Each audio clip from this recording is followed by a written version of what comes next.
Wonderful. Hello, everyone. Welcome Hello. to another edition of World of Nike Roya Pot Tea Time. Okay, Wait, what? here we Are go. we mixing it now? Is that Yeah. the? All right. How come there's no like intro like title Yeah, it's clip really with like a low- little low it needs quality, like a man. jingle What? Wait.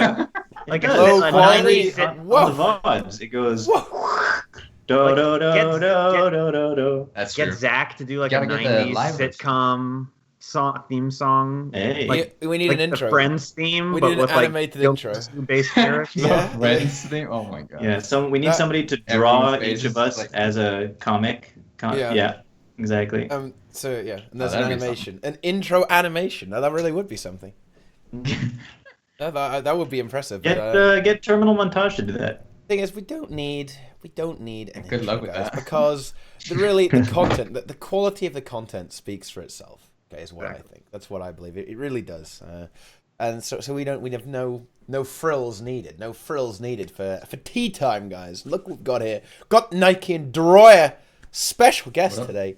To talk about the upcoming patch. I was gonna do another stupid meme where I say, "What? Nothing happened, right?" But no, we're not doing that anymore. Okay, we're not doing that. Okay, because we finally have our announcement. Okay, the new patch is coming this Tuesday.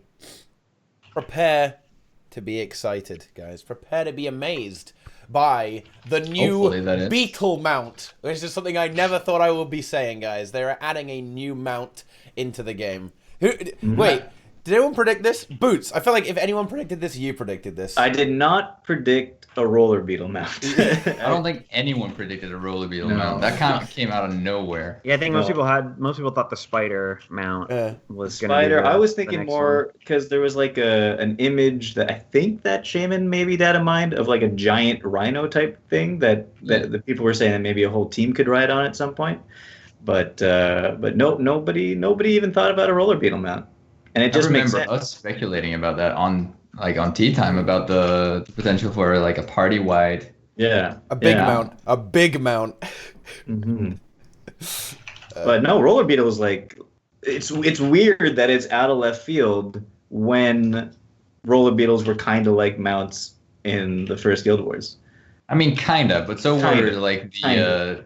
they're in the same category as like the worms. What are they called? Yeah, the Junundu or whatever. Yeah, the Junundu, and we didn't get those, even though those were probably one of the more Oh, obvious maybe. choices. Maybe that's what's coming next. That's Although next up, I don't think you could have a giant worm as a mount, though. I'm not sure about that.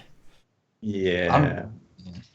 Unless it swallows your whole team and just goes places, but that doesn't even make sense. So I'm forget genuinely about that. curious though, because like how differentiating is this beetle going to be from anything else really? Well, Well, 'Cause, like, I'm that- hoping. All niches are more or less covered, right? We've got runners, Not exactly. runners, teleporters. Not exactly, because all of the runners have a pretty good like turn on a dime kind of deal, except for when you're in the air with like the raptor and stuff. Jackal. With the jackal, no, the jackal's pretty nimble. I'm hoping Yeah. that the roller beetle's going to feel more like a car, in that it Well, has like that would make a the lot of turning sense. rate. Yeah. Yeah. Seeing as it's like it. Well, the whole point of them is that they're supposed to be kind of like they're racing design anyway from Guild Wars 1, Yeah. right? With all the roller beetle racing, so it could be more of a race themed mount, right? Yeah. And we know it can smash walls. So that's its gimmick, right? That you'll be leveling Unless up with that's the mastery. just like a cutscene, but That it could makes be a sense that roleplay it would. thing. Yeah, that could be a Yeah, role. but No, it does have no, a picture. Of Yeah, a there's a roller picture of the beetle beetle. on it, Yeah, so- okay, yeah. So actually, Yeah. that's probably not going to happen. So it will have some special abilities. So it's probably going to be. I guess it's going to be kind of a fast mount, but maybe only good in straight lines. You know, if you have to go around a corner, you have some troubles with it or something. Yeah. Uh, But it kind of makes it like they could really open this up to some really good races. They could probably even make new maps just for roller beetle racing if they wanted to. We need a full Hot Wheels Track it. map just with ramps and loops and everything. It's Yeah. gotta happen. It's gotta Seriously. happen. Ramp, That or yeah. I'm making it. I'm genuinely. yeah. Do you What I, think? what I want is the beetle to, like the raptor groups clumps mobs together. I want the beetle to blow mobs out in all different directions like a bowling ball. No. So when you're in open world and some people neatly clump up the mobs, you can just come in there and scatter them everywhere, and it's like it'll be like the Super Ranger Longbow 4 on steroids. And that's exactly what open world needs. Doesn't the bunny do something a little bit like that, or it doesn't? Just a knockdown. Just a knockdown. Okay, yeah, that would be cool. I'd like to see players chain that to like pull them in, knock them out, pull them in, knock them out, pull them in, knock them out, just with the mounts. That'd be fun. Yeah, that would be pretty scary. That would be horrifying. And then the mount will. I was never really expecting another mount to be added. Actually, right? I thought these were the mounts that we were set with. I was like, well, that's it. Yeah. You mean in Path of Fire? In Path of Fire, yeah, in Path of Fire, yeah. So I wasn't expecting another one. The Crystal Champion Mastery Track, I didn't expect anything else to come from that. Like, it seems so odd. I mean, I don't know if it's been data mined or whatever, but I'm guessing that we're going to see a whole new series of mount licenses, like the whatever the new area is. I mean, like we had the Istan mount license and the Alolan mount license we're going to have. That'll be interesting to see how they implement this. Ones. Yeah. It'll be interesting to see how they implement this, because they already released, the RNG sets, right? Would they add the new mount skins for roller beetles to the old sets? I doubt it, because they don't want like, if people are just joining the game now, they might not necessarily have the beetle.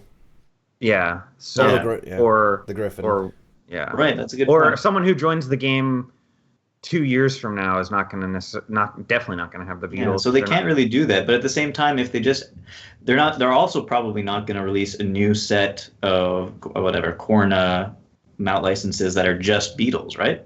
They'll have to diversify they'll add the other ones in as well. well. There'll be certainly a unique one. There'll be certainly a 2K gem one, certainly for the. There might even be one in the raid. I'm calling it now. There might even be a raid reward skin coming up on Tuesday when the raid comes out. So that's a nice joke. Is this your transition? We're starting out early. Yeah. Everyone was hoping for a slow ramp up, a slow segue, but we're getting right into it. No, I'm just kidding. We're not getting segues. They're ready for some negativity. Yeah. Wow. We want to go into the negativity already after the beetle. Okay. I'm about as cynical and as unhappy as possible. Yeah. So, with regards to the raid. I think what happened here is ArenaNet saw your tweet, saw that you said, if we don't get raids in the next release, what did you say exactly? That then we can all quit the game happily. And truth be told, I have. I've been playing Guild Wars 1 this entire week. I've logged in for my login rewards and immediately out of the game since Tuesday. I see it as them calling your bluff, and I think I think you're not going to quit the game completely. No, I'll do my full clear on Monday and then be done for the rest of the week. Yeah. But no, it is a shame. It's not coming. It looks like there's no raid coming this release, and so we're not getting a triple release. We're only getting a double release. Yeah, I said this on my stream a few days ago, but this is ArenaNet kind of memeing us. So we were all saying, guys, we don't want a triple release. Please, no. And they're like, well, okay, buddy. I mean, we'll just take the raid out. That's okay. I mean, we don't mind doing that. We'll just shuffle that on a few weeks later. But so that seems to be what's going on there. But I think the truth is that I imagine the technology for developing an entirely new mount was probably taking up a lot of the time that they had to work on a lot of other things. Because that seems like a fairly extensive piece of development to get the new mount in order. I think you have to use the roller beetles in the new raid. Almost certainly would be my guess. To knock down a wall? So maybe that's why they didn't want to release it at the same time. Technically, you don't have to have the Griffin to do Wing 5, but it makes it a lot more user-friendly, so I'm going to imagine that that's what we're going to see.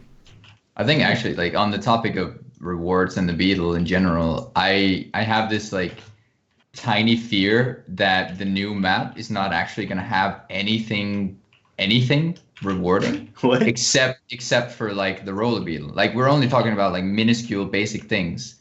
There's not going to be anything other, because I actually think hold on that a second, though. most of the reward team is probably just tied to that beetle. You might be right, actually, but I'm not going to say that the beetle is not a minuscule thing, though. Like the beetle. No. is... It is a huge thing, but and that thing is like, don't discard it in any way, shape, or form. But it's just like there's probably not going to be anything other than that. And I think they're still going to have something there because they can't release a map with like no possible reason to go back to it. They have to add like a things. long-term AIDS ascended back piece reward that we're gonna have to do if we want the legendary ring, since that like something the equivalent of the Melandru back piece from the volcano map that was terrible. So I mean they have to have something like that just because they have. You're talking about the second legendary ring though, eh? Right? They have to make. Well, no. I don't believe in any way, shape, or form that the first legendary ring is going to be tied to the living story in any shape or form. Where do you think it's going to be? It's just raid related. Yeah. Just raid related. Even and they kind of gave it away for me when the first collection, the one that nobody could find was just like the one piece that nobody could find was just in another POF map and not in the newly released map. There is 0 ties for that ring already to the living story, and I think they're going to keep it that way. But I think they're going to introduce a new thing like Aurora for the living story, like at the very end. Yeah. I think that's how it should be. That would make sense. Either way, you're going to have to do it. So yeah, definitely. Yeah. Or be like me and just not. Yeah. Wow. If you don't have legendary in every possible slot, like how can you even play the game? I spend all the gold I earn, just make it like salvaging and then buying new exotic gear. Boots. Oh my god. Yeah, but once you have legendary in every slot, you never have to do that. You can just have full legendary bad builds. You're like thinking that I'm not like just some guy who immediate rewards is what I need. I can't delay gratification. So I need to get my exotics now. I can't get a legendary. It's too far off. You can get over a whole new rebranding. The legendary boots bad builds. You've got it's already legendary. You gotta start getting that best in slot, dude. Like, you just need to stop being a casual and hit raids hard. So you have 5,000 magnetite shards. You can just buy a new ascended set for every bad build. How about that? Okay, there you go. That's a proper way to do it. Yeah. And then, interestingly, though, how easy do you think it's going to be to get the beetle? Do you think the beetle will be unlocked just like a normal POF mount, or is it going to be a griffin style thing? I think that's one of the reasons why I'm a little afraid that there's not going to be any other real rewards in the map, is because I think the beetle is going to be super easy to get, regardless of it being a pretty big thing, pretty big deal. I think they're going to spoon feed it to us. I think they're genuinely going to spoon feed it to us. Because I think every player. They want the newish casual players to be able to get it within an hour or two of loading into the new map. They don't want to be like, hey, here's your week-long collection of time gates to have this beetle. People would be like, fuck this game and close it. That's true. They have to give it to them fairly early. Which I don't agree with at all. I want something on par with the Griffin or higher in terms of like the effort that you have to go to. I genuinely do. I really appreciate that. Well, maybe they'll make it that you need every type of mount before it in order to get it. Nah, no way. They won't do that. No. I think like in general, can we even lock away the beetle to just this map or this episode? I think it's going to be like I think it's going to not be in the Crystal Champion mastery line. I think it's going to be a separate thing. Yeah. And it's going to be just included in Path of Fire. Everyone's going to have access to it regardless of the episode. Really? Yeah, I genuinely believe that. I so don't you think like you're not going to have to go? I think it's just going to be like a collection, or you do a story, or you do something. Do you think that you'll start the collection in like the Crystal Oasis? That way, it's something that everyone can wouldn't be surprised. I wouldn't be surprised. But yeah, I don't know. There's a reason why they might put it in this episode. It makes people want to do this episode and have to buy this episode if they want to. That is true. Yeah, I certainly would say it's going to be attached to the new episode. I don't think it's going to be available to everyone. I think you'll have to have the episode for it, because it's going to be. It has to be attached to the map in some way.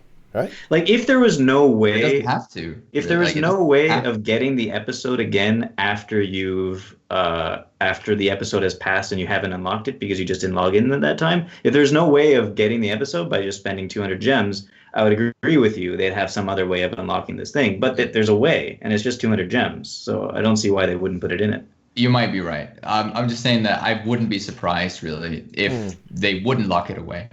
At this point. No, fair enough. Yeah. But yeah. Perhaps there will be a Maybe I'm collection wrong. for a beetle skin like the griffin, a long griffin quest, but you get a beetle skin. Although, I don't know. This is a bit of a dead horse here. But are there ever going to be in-game unlocks for Beetle? for mount skins? I feel like I feel like if we ever would get those, they would be attached to the Beetle. They would be the Beetle skins for Beetle racing that's fully implemented into the game.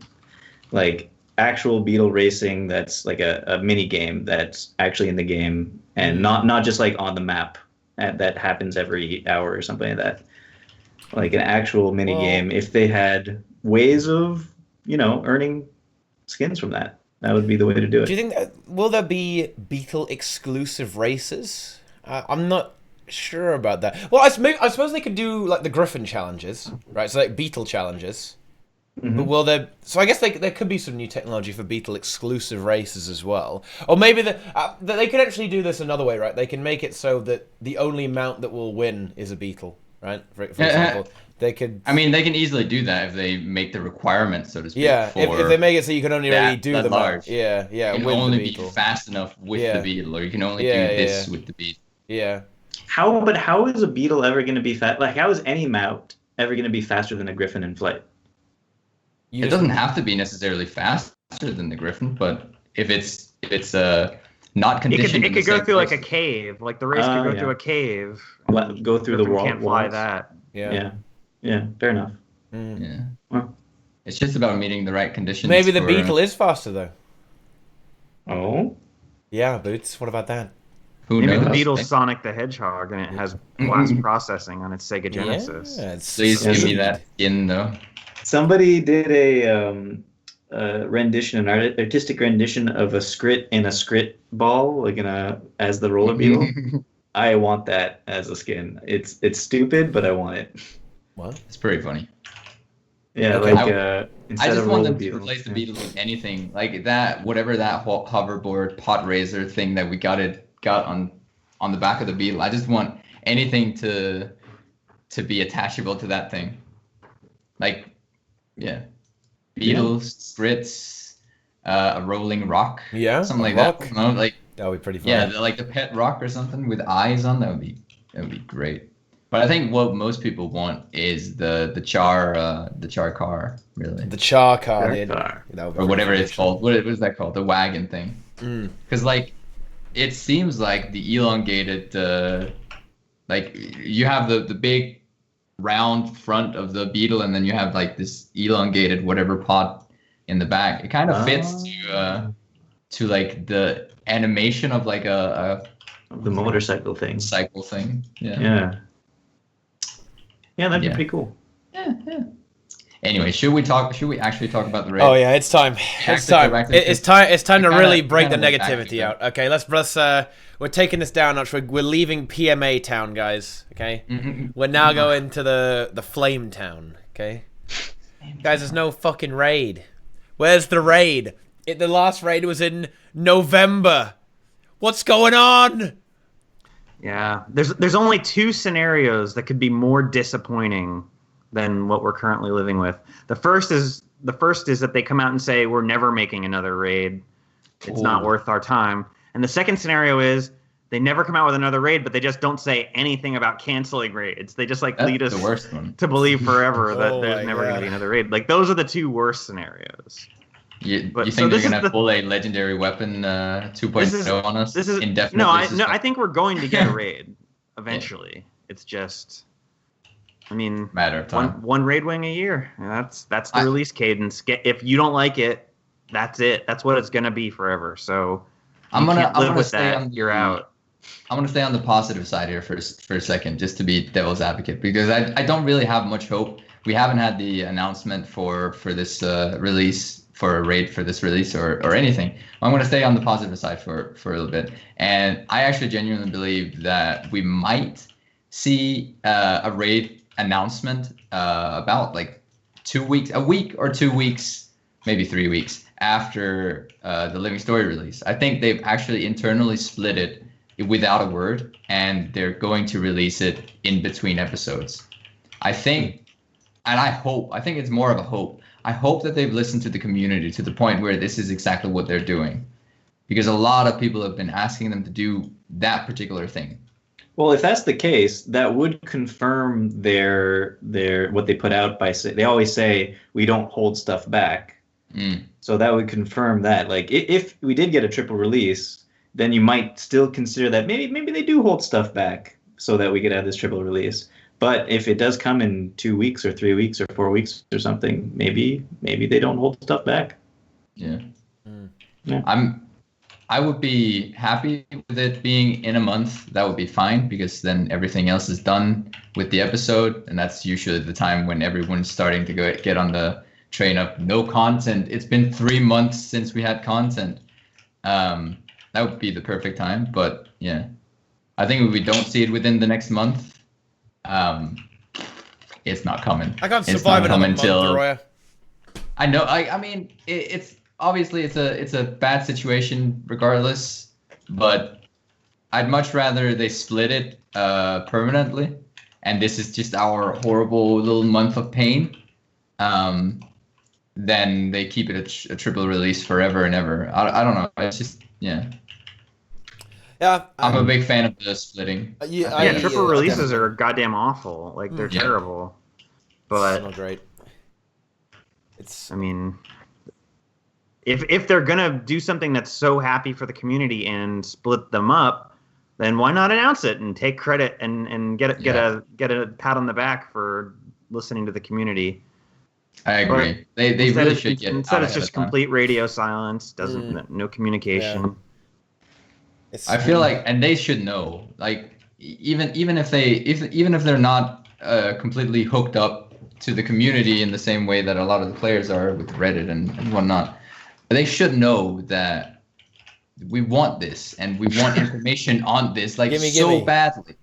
They really need to get out ahead of the release and say, you know what, guys, it's not don't coming take right the day now, off work, but it is coming X number of weeks later. We've split it, or we've done something. If that is actually what they're doing. Yeah. If they're just completely radio silent, everyone's just going to assume the worst. We're all going to assume that, okay, nothing's coming.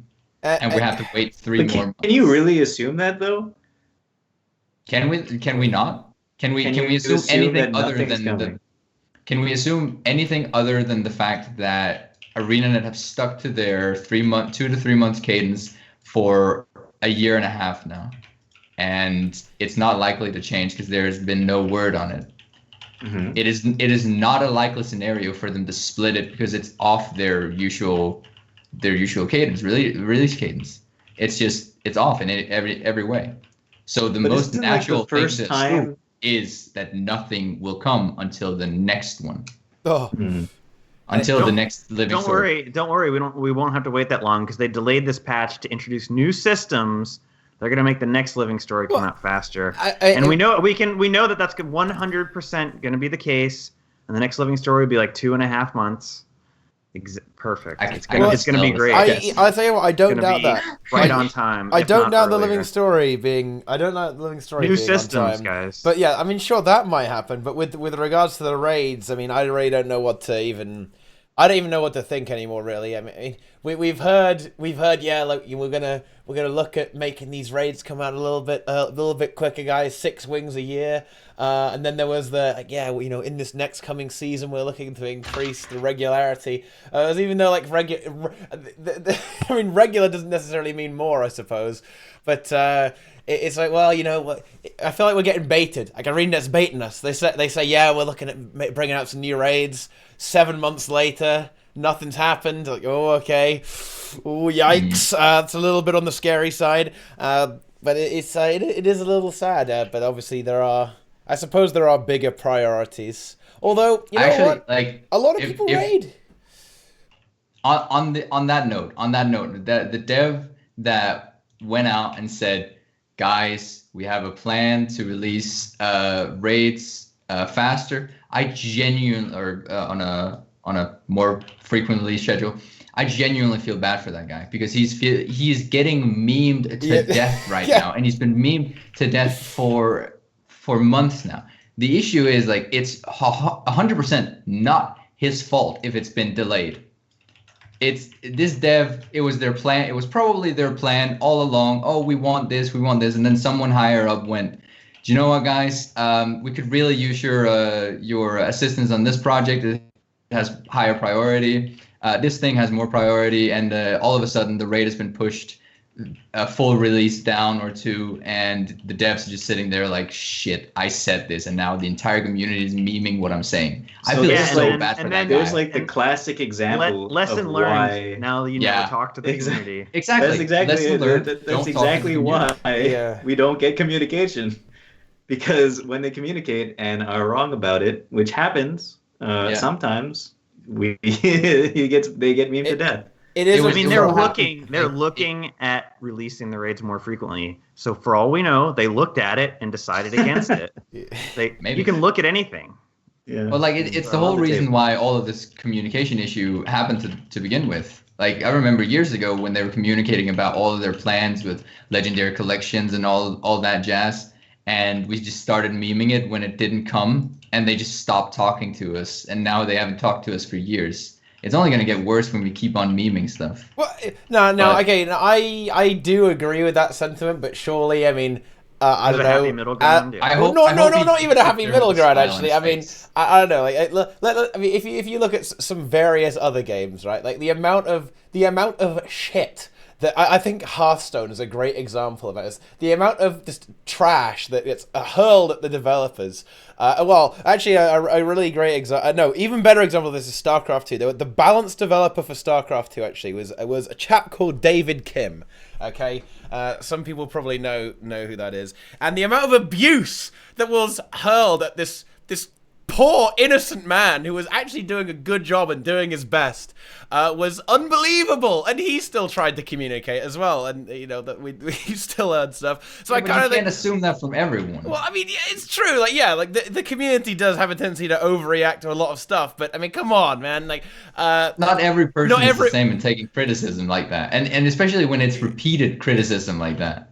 Yeah, because it really is just making fun of the guy for trying to help out. I definitely think that and you know what? I am going to say this, and I mean this. I don't know which developer that was that said we're looking to more raids. Pretty sure it was Paul. Was it? No, it was on Reddit. Sure it was. Yeah, I'm pretty sure it was. Paul. Really? Was it Paul on Reddit? Well, either way, whoever it was, that person meant it, and it well intentioned, right? Okay, when they typed that message out on their keyboard, they thought that would be the case, right? And obviously things have got in the way, and there have been some issues, right? Right? But I mean, yeah, you can kind of meme about it, but I don't know. I don't think that's any reason to people in chat who are saying things like it just because people meme about it, that's not a reason for them not to talk to us. That's not why they're not talking to us. It's because, probably there's an internal communication saying, please limit your conversations to the community about future stuff, because, development is fluid, and you never know what's going to happen. So anytime the amount of stuff that we look at on Reddit, we like analyze every single post from every single dev, and... You could get into a lot of trouble just saying things about the future if you're a dev. It's just not a great idea. I mean, also, I think there's one thing to add on to that. The devs aren't they have no obligations to us to speak. Like it's only the marketing that really has any sort of obligation to speak to us in some capacity. The rest of the devs do it on their own free will, out of their own passion. The moment that we start making fun of those comments and whatever, that's the moment when they're just gonna go, do you know what? I don't give a shit about you. Like, if you're just gonna make fun of me, why should I try to make it better? And they're just gonna. But I don't think making fun of anyone. Every community memes, but no one's actually like insulting the person. No. Like Nobody's going directly after him, but it still is like his name is attached to it. It's inevitable. It's an inevitable connotation to draw. Well, I mean, everyone's got their things they take back that they said or did. It's certainly true that it's not the dev's responsibility to communicate this. It is the Arena as a company has should communicate. Big difference. So there is that important distinction. Yeah, like maybe it's not the best idea for devs who are really excited about what they're doing. So yeah, we're going to do this, we're going to do that, right? Like maybe it's not the best idea for that kind of communication. Although, you know, as the community, I'll take it. We do really enjoy that, and it's awesome when we have developers in our Twitch chats, for example, or, you know, posting on Reddit, interacting with the community. That is really awesome, very wholesome. However, I can definitely see how that can go wrong a little bit, as it has in the past. And yeah, the community is a little bit whiny, you know, a little bit. They do have a tendency to jump on stuff and kind of do memes, but I don't perceive our community is particularly aggressive. Like, the worst thing that's going to happen is memes are going to happen. The only time when things got out of hand was probably around Heart of Thorns, when people were saying, like, the top post ever on the Reddit was like, don't pre-order the game. Like, okay, maybe that's a little too far. But, you know, that sort of thing.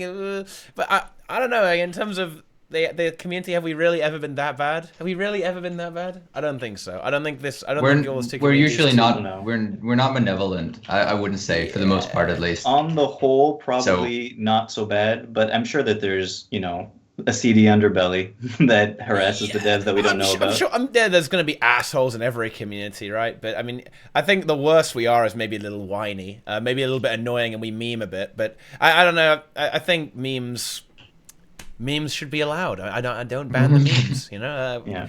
If you meme in Guild Wars 2 Twitch chat, you're insta-banned. Yeah. I mean, yeah, that is true. That is true. But they're okay. So you can't even put Feels Good Man. There's no Feels Good Man in Guild Wars 2 chat. Go ahead, Viz. We talked about the devs communicating, and we're like, you know, it's come see, come so. We don't really know if it's the best idea for them to talk about future stuff because it might not happen. But I think, like, for the last 4 tea times, we've at least said this once, that as a community, we would love for there to be official announcements more often, right? That talks a little bit more about what's coming down the pipeline. Yes. Like, obviously. So what I always say is that, like, sure, they don't want to talk, like, their whole policy, it seems, is don't talk about the raid till it's gold, till it's gone gold and it's ready to ship. Well, there's different stages of development before it goes gold. There's like a stage where it's 85% of the way there, and they know they're not going to scrap it and start over. Like, it's going to come out. Maybe it's a week, maybe it's 3 weeks, maybe it's a month, but you know it's coming out. You know, it's past the point of no return in the development cycle. That's when you can talk about it. Like, once it's too late in the game for them to scrap and start over, then, like, when it gets to the balancing stage, that's when you can start talking about it. Like, once it's already developed to the point where all they're doing is refinement and balancing, okay, talk about it then. Like, it's not like they're gonna, like, go, oh, by the way, we were balancing it and we realized it sucked and we started over. Like, that's not gonna happen.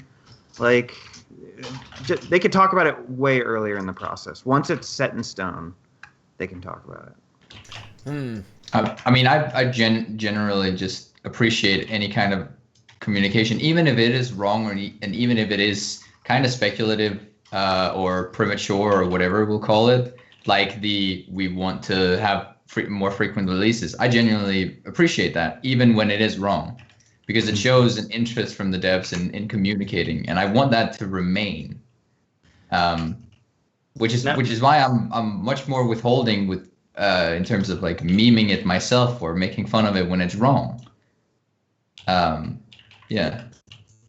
I just want anything, really. Yeah, and anything would be good. I mean, we've kind of known that a raid has been in the works, that sort of thing. We know it's kind of happening, and But we don't really know anything other than that. Like, the only stuff we know is like these kind of random slivers of information that we've been able to glean, right? I mean, in fact, it took like a developer leaving to know that at least one boss was fixed, right? Because when Roy Chronica left, there was there's a Reddit post about it, of course, and then there's yes, he left his mark on one of the raid bosses that we finished. Except that was all smoke and mirrors. That was a misdirection. Yeah. Because he said my last project and was something to do with the raid, but it wasn't. His last project was actually the BEETLE. He didn't say that was his only last project, though. He says that was one of the last things he worked on. But the BEETLE was what he was referring to. So you're saying the BEETLE's in the raid? No, I'm saying that he said something to do with raid because everyone knew he was the head of the mounts team. So if he said, hey, my last project is going to ship with the next living story, everyone would have been like, oh, we're getting a mount in the next living story. So he had to say something like, yeah, my last project was with a raid. That way people would go, oh, he must have got moved to the raid team and he wasn't doing, because like mounts, like there's not really much need to develop mounts anymore. So that was all a misdirection. Interestingly enough, though, okay, so he left in May, right? And if the Roller Beetle was one of the last projects he worked on, how long do you think it took not that long to get out the Roller Beetle? I mean, he probably started working on it as soon as... probably a while ago, yeah. You're right. Yeah, okay. It's hard to say. I mean, I'm not sure how easy it would be to add more mounts. Maybe they want to add loads of mounts, and they've been developing the systems to allow that to happen. Maybe those are the systems we've heard about. Maybe there's a new mount per living story now. Mount on mount on mount. Yeah. They're just bringing in more mounts now. Give me that underwater mount now, please. Yeah. Underwater mount, spider mount. Be good. It'll be excellent. I think, when it comes to communication, we just want to know what's going on because we have no idea what's going on. I mean, what about the world versus world updates? Where's the news on alliances? We need a bit. Why wouldn't we have a big expose on alliances? Come on, get everyone excited, right? Like instead, we haven't really heard anything about that. In fact, we heard there was a one offhand comment in like a random Guild Wars 2 World versus World chat. Like to me, that just doesn't seem right, guys. Okay, like, this massive World versus World rework that is going to completely change everything, and it's like one offhand comment in a stream that probably wasn't even really supposed to be there. I would imagine probably got a slap for saying that. But it's like really. I think actually, if we can talk, especially about that update in particular. Or coming update, because I think that's probably the best telltale sign of how the development cycle for anything in this game goes.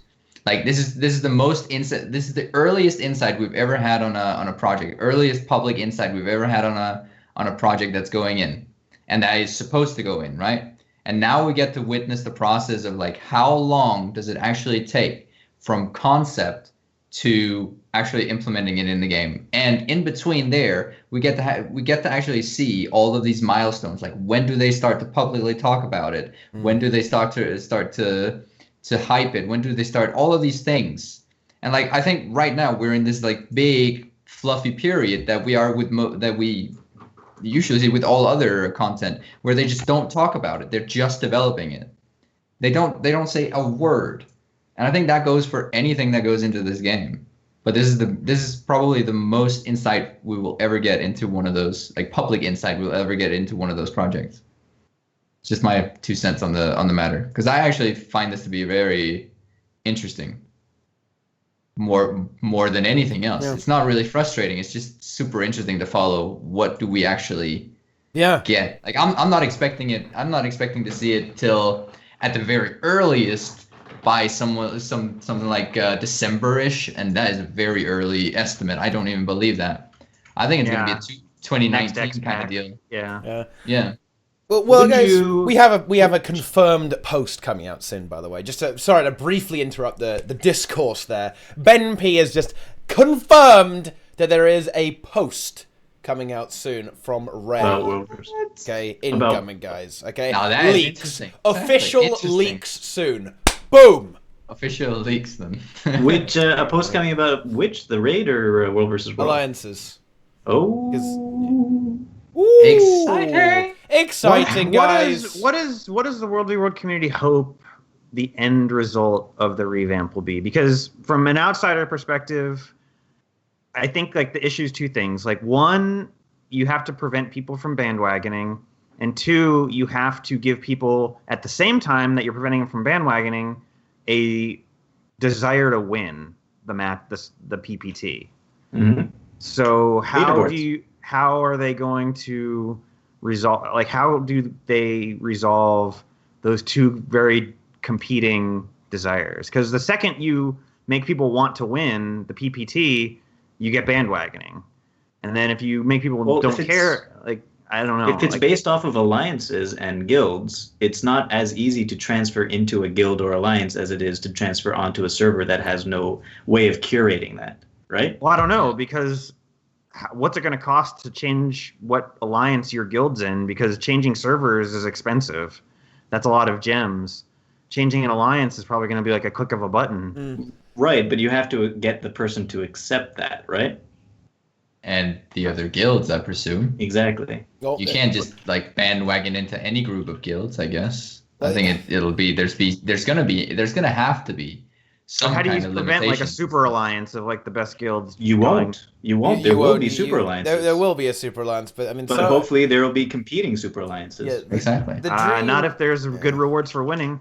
the dream. But then no. they're still going to be competing against the other best ones, so to speak, the second and third. They're going to be relying on guild pride, okay, guys, right? Yeah. And this is a thing, right? It could have worked. The current system could have worked if server pride still existed. The trouble right now is that no one gives a fuck about what server they're on, really, okay? About maybe 5% of people care about the server. Like, you Gandar for life, boys! That sort of thing. Right? That just, no one cares anymore, right? So the trouble is that without that, everyone just goes to the biggest, baddest servers and just rolls everyone, right? Okay? Just flatten everyone. Okay, so they're trying to replace this with, boom, guild pride. And I think that is a more tangible thing that people are going to care about. All right? People are going to care about that server pride could still transfer over to guild pride, too. You could create, if you still have server pride, you can create an alliance called Blackgate or whatever. Yeah, of course. It still will, but the thing is no one cares. So that's how they're going to rely on that, who will keep trying to do that sort of stuff. And then when it comes to the rewards, I imagine there will be some kind of compensation, right? So if you play on a weaker alliance, there'll be something like underdog rewards, right? I imagine that something like that will be implemented, or maybe something like that will be implemented. Hard to say. And then if there's, I don't know, if there are systems involved to kind of keep those checks and balances in there. I mean, obviously, there's always going to be bandwagoning. Like, it's not preventable. As long as you can move, there's always going to be people who want to kind of take the easy way out. But it is... I've said this before, and I'm going to say it again. Alliances will live or die based on how the community reacts to them. If the community is like, well, time for the farm fest, ladies and gentlemen, let's go, then, alliances probably aren't really going to help too much. The alliances are a tool for the community to use to fix the population imbalances in World versus World. This is one that sorry, guys, right? This might be a very tough pill to swallow for some World versus World types. This one you can't blame on ArenaNet, okay? Yeah. Very important. No, that's not entirely true. Okay, so leading up to the release of alliances, when it comes, it'll be very important that ArenaNet communicate with the players about how this is going to work, and hopefully maybe get some input from players of the best way to implement it. Because if they just drop something in and say, these are the mechanics, deal with it, then there will be a large amount of the population who probably will be like, this is not the best way to implement this. This is not great. Why can't we have this? Why can't we have this? Well, but if there's some kind of communication or some kind of pre-warning, it'll be a lot better. So as long as ArenaNet communicates a little bit about this beforehand, hopefully maybe I don't know what kind of pre-warning you're talking about, but they've already said that they are gonna give you a heads up so that you can start forming alliances and setting your guild up like that beforehand. Exactly. Yeah. That was part of the initial post, I believe, if I remember correctly. Yeah, like that. That would be good. That is good. Yeah, it is good. It's good stuff. So well, that's kind of the weekly alliance talk done there. But they're kind of moving a little bit back to raids for one moment. I think I would really like to.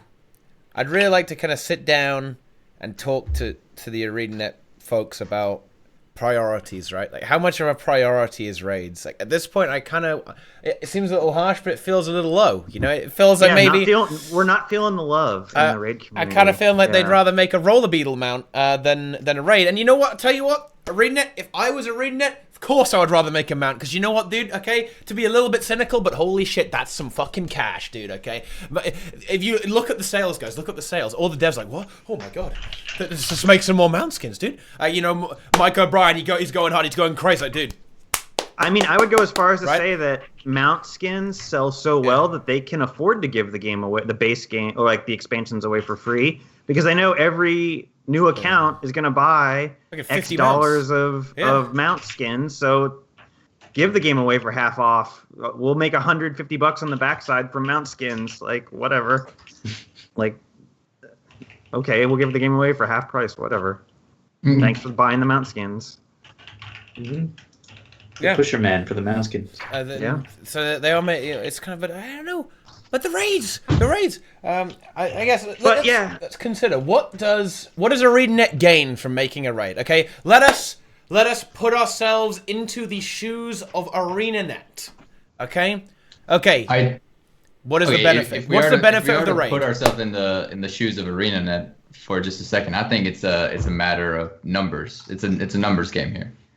How many players are interested in X content versus Y content? And I genuinely think, as much love as we give the raid and as highly we appreciate it, I don't think the numbers show on a weekly basis or on a day-to-day basis of the engagement of players versus other content, especially like not in the long run. And I think that's it. I think that's the question here. That's if it was a more profitable thing for them, player engagement, they could sell more gem store things or more gem store related things to it. It would get more developer time, more priority. But I don't know, obviously, because I'm not ArenaNet, but it seems like it genuinely is just a prioritization case. And usually what we find in companies when that's the situation, it's just a matter of the numbers not checking out in our favor. Well, I think that's it. I've said this a long time ago that one of the things for a raid is just the fact that they exist sells the game. Yeah. Like, because new players, or prospective players will come into like whoever the top Twitch stream at the time is and go, hey, I'm thinking about picking up the game. Is there an end game in Guild Wars 2?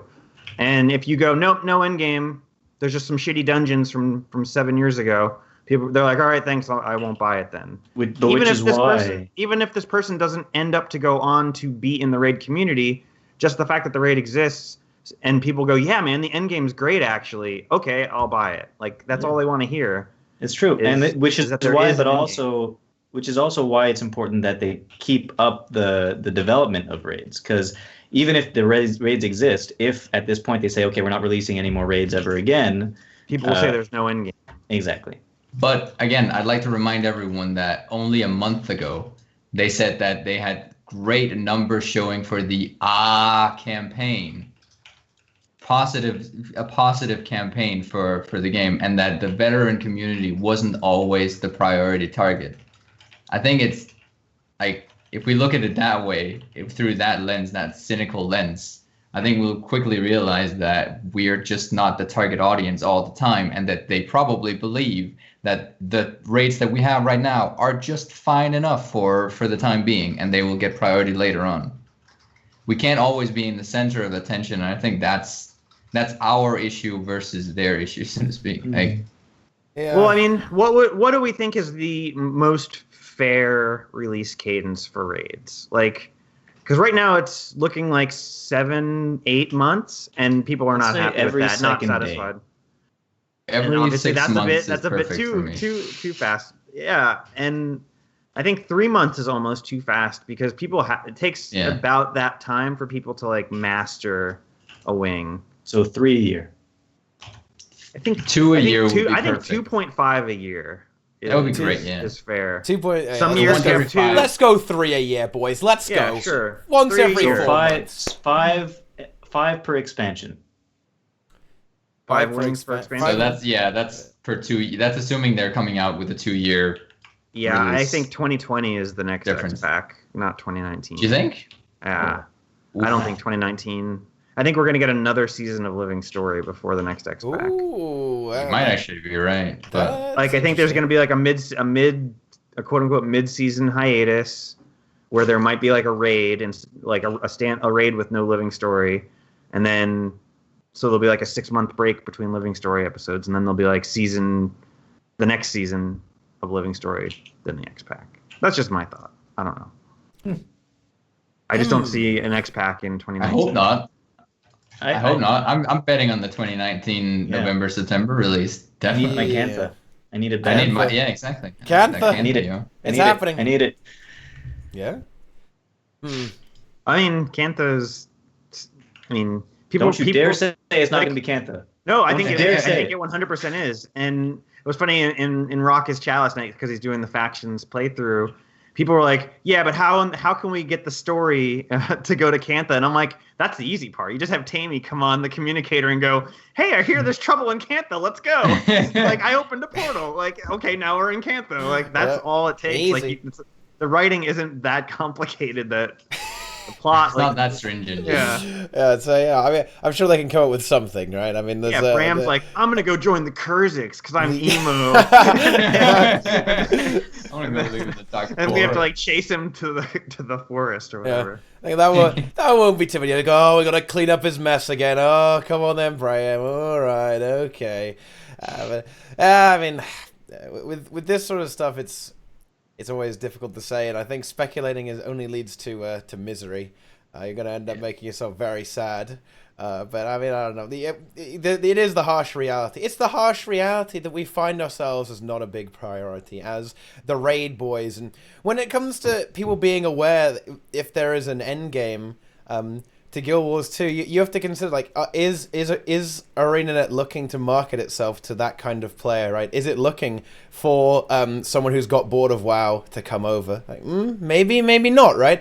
Because Well, they want to be all things to all people. They like. Yeah, but it's quite evident they want every player. They don't want.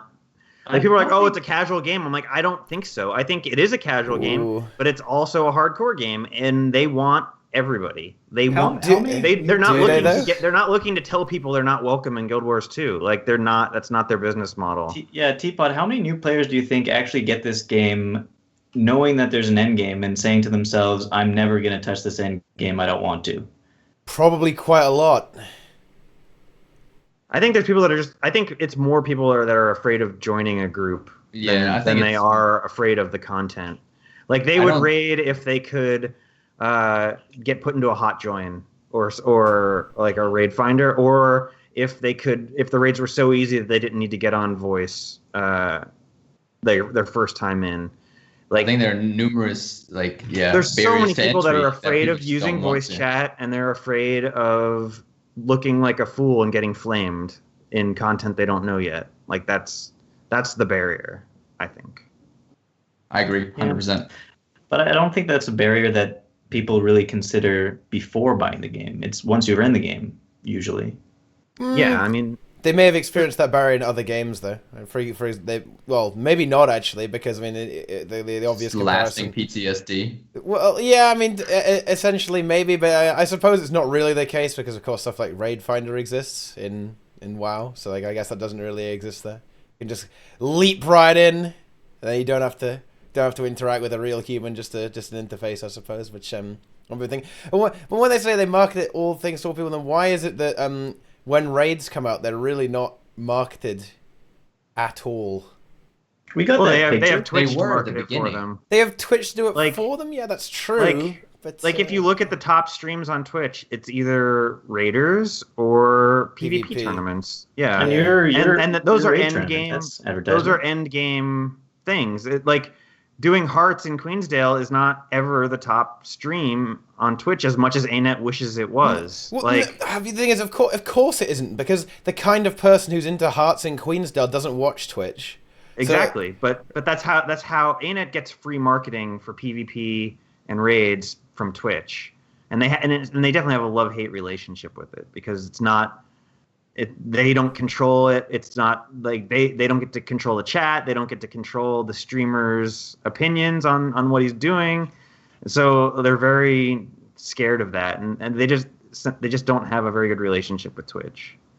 I think that's true. I suppose the community, the Twitch community, is not exactly ArenaNet friendly. I suppose is a way of putting it. Not quite what they're looking for. Yeah, perhaps. Because ArenaNet and Guild Wars 2 specifically, their corporate culture was formed before Twitch was a thing, or before it was a huge, the most important thing in gaming. A lot of companies are like that, though. Right, but other companies have decided to consciously change their culture to embrace it, and ArenaNet has not consciously decided to embrace Twitch culture. I think that's pretty evident. Yeah, that's just fair. That's very fair. I think it's a very fair statement. I do have to say, embrace the memes. I fully embrace Twitch culture either. No, MMO Inks doesn't. You got that right about that there, Inks? Yeah. Don't like Twitch chat? Too toxic? Yeah, Too many memes? Too many memes. I mean, I can kind of get on board with that. Get those memes out of here. It took me a long time to get into Twitch because it was such a different scene, such a different attitude, just in general. It took me a long time. I can definitely go with that. Understand no, that, I really do understand. No, I really do. I do understand because there is some of the stuff that happens in Twitch chat. Yeah, that's pretty toxic, right? Especially if you don't realize that a lot of it is just. I know this is the obvious excuse, right? This is the classic excuse, but a lot of it is very ironic and very just stupid memes that people just say just to kind of do, ooh, look how edgy we are, you know? There is a lot of that going on, and to the outside observer, right, I completely agree that it can look a little bit, ooh, hang on a minute, what's going on here, right? I mean, that is true. I'd like to think that isn't something you see in Guild Wars 2 Twitch, right? Even the raid tournament, right, the chat was just going crazy the entire time. Even the raid tournament wasn't edgy, in my opinion. I didn't see anything like, ooh, look how edgy we are. Ooh, yeah. Yeah, there was no Hitler emojis.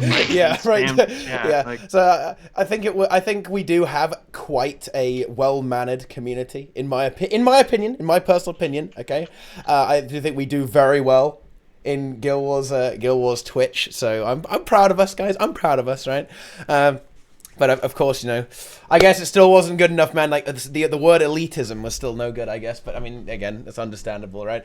The name of the tournament was the edgiest thing about it. Yeah, yeah, that's true. That's definitely true. But I don't know. It is a little bit of a shame. But then again, there's obviously some people at ArenaNet who love the memes because look at Paul, look at Ben, boys, they're going crazy, spamming those memes. So we have access to memes, right? And that's real. Yeah, that's reality. We do. Okay, and we that are should be on the meme box. vendors. Yeah, that should be on the box of Guild Wars 2. We have access to memes. Yeah, cool. But again, a little bit of a sidetrack there. I mean, look at how the raids get promoted. Like a shitty screenshot that was on low graphic settings for Hall of Chains. Which they only came out with because people were flipping the fuck out that there was nothing in the trailer about the raid. It's just I feel like raids shouldn't be like the dirty little secret. Right, this is how you bait in the if they want to be all things to all people, then raids are how you're going to bait in the players who get frustrated with the other MMOs. You know what I mean, right? If people get pissed off with, I don't know, they don't like the design choices in Legion or Battle for Azeroth, right? Or they come over to Guild Wars 2 and they're like, well, I mean, what is this, like a fashion game, like with fucking mounts and shit? I mean, this like dog themed game. I mean, you also you can do Doom CM, okay? You also you just shill that away. But I think ArenaNet's a little worried about the kind of response they're gonna get when they're tweeting about, yeah, dude, we're bringing in hard mode, boys. Okay, hard mode. I suppose maybe the casuals will get a little upset, but I mean, you just have to kind of weather the storm. Because, for example, even with the SC thing, right? They tweeted out Snow Crows and they said like, how dare you? How dare you? Bear in mind, ArenaNet Twitter has how many followers? Let's have a look. Okay. 335,000, and there were what, like 5 or 6 people who were like, "Oh, how dare you? Snow crows, they're evil." You know, that didn't really happen that much, did it? So is it really that bad? Do people really care that much? No, I don't think so. I don't know. Maybe I'm wrong on that. Maybe I'm wrong, but I don't think I am. I have to say. The people who care about that care a lot, and they're willing to out themselves on Twitter with their hardcore casual toxicity. Yeah. Speaking like of that way of hardcore saying it. casual, Nike, Yeah. I saw a tweet from you not too long ago saying too many bad builds in open world PvE. Oh God, this is my new pet peeve. I don't know But if it's it's the open meta world battle. PvE. I don't know if it's the meta battle open world section or what. Oh boy. But Oh boy. people are just running fucking dead eyes everywhere in open world PvE, I think and every meta point event. of open world PvEs, you're allowed to do whatever the hell you want. Sure, Yeah, no toxic elitists to tell you to do otherwise. I have fun when I have 25 might, fury, and quickness, even when So I'm at a you meta. gotta build event. that into your build. No, they have to. The Chronos should build it into their build. No, Nike. Do you know what you do? You No. bring the 5-man DNT brigade to carry it. Okay? We do that from time to time. Well, there you go. But- But I kind of like that. For example, we did that with. I mean, obviously, I'm obviously gonna compare my own guild to DNT. My guild far superior. Salt, okay, nice guild. We do that. We bring the Salt brigade, and even though we have people who kind of like pressing one key at a time, like it still kind of works out. You can kind of carry people, okay. I'm sorry, Salt. Okay, I'm sorry. Right. You know, we have people just gently going. Right. You can still carry them. You can still carry the open world memes, right, guys? You can do it. I mean, I don't know. People just need to get good. People just need to get. Just bring your own crew if you want to carry open world, because you really don't need much. Since I've made that tweet, I've created some rules for myself to keep myself from tilting too hard by the stuff. So at Jack Garrett, which is an event I like doing because it's the only good open world boss, if we don't one burn the lane, I AFK for the rest of the event and I don't help anymore, and that makes me happy. And then at Octovine, when it gets down to like 5% and they're like, slow DPS, I just keep going and I kill it.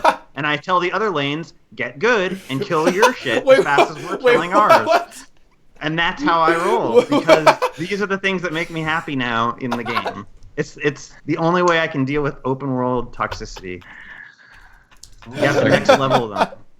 Open world toxicity. Wait, what? Yeah. Are you equating the bad builds with being toxic? When you're at the Octovine event and there's frogs like going ham, killing everybody, and the armors are just ignoring them and doing nothing, fuck that.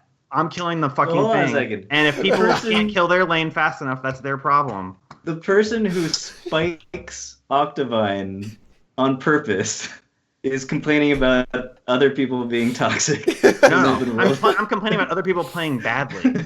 Okay, all right. If we can kill our lane in one go, you can kill your lane in one go. And if you can't kill your lane in one go, make adjustments. Deal with it. And besides, Octovine, they reset and you can just do it again. Like, it's not that big of a deal. Yeah. Fail the first time. And it's a learning lesson for those people. To get good. Yeah, and then I AFK the rest of the event, and I let them finish it at their own speed. Nice. Yeah. No, that is actually why my strategy is slightly different to yours. What I would do is I just tag every single I tag each lane and then AFK and let them finish it. Yeah. That's what you're supposed to do. That's why I like to do on. And you get Garrett as well. 200% participation. Yeah, you do. Hold on You a do. second, though. Yeah, Hold on a second, though. It does sound kind of like those two systems go against each other. I don't care about the reward. The only reward that matters is the amalgamated gemstone, really. Right. So, Well, what I mean to say, though, is you're having trouble because nobody else is doing the other lanes properly. Meanwhile, somebody is tagging a lane and they're not doing anything. And you're saying that's the right thing to do. yeah, I'm trumping that person. I'm trumping Teapot's strategy by one burning the lane so that we finish it fast, and he can't tag all four. He can only tag two at most. That's how it's worked. That's how it works. All right. Nice. The meta is born. The new meta is born here, guys. You heard it here first. It's good. One burns. One burns. Just one burn, everything. One burn and then AFK. see, One burn, in flame, chat- AFK. Nice. Yeah. Zardan says, "Is Nike the type of guy that does East lane to 10%? No, I one-shot East lane and tell the other lanes to pick up the pace. That's what you do. How often does it work though? A lot. Especially if I have like one good weaver with me from like the guild or someone No, who I knows mean, how to do like- a rotation. Oh, I mean, every not time. like one People get their burn, shit but, like, together every everyone time. else. It's because they People get panic. their- like- they start panicking. Like we one burn, and then they go, "Oh my god!" in map chat, and then the other lanes do another burn really quick, and we win, and it works fast. Fair So enough. people just need the encouragement. They need the Try. rather than the care. Like it's like they do panic. Like people are saying, people panic when you do that like early burn, and then all of a sudden they magically start playing good. Like they start like doing the mechanics right and and doing decent DPS.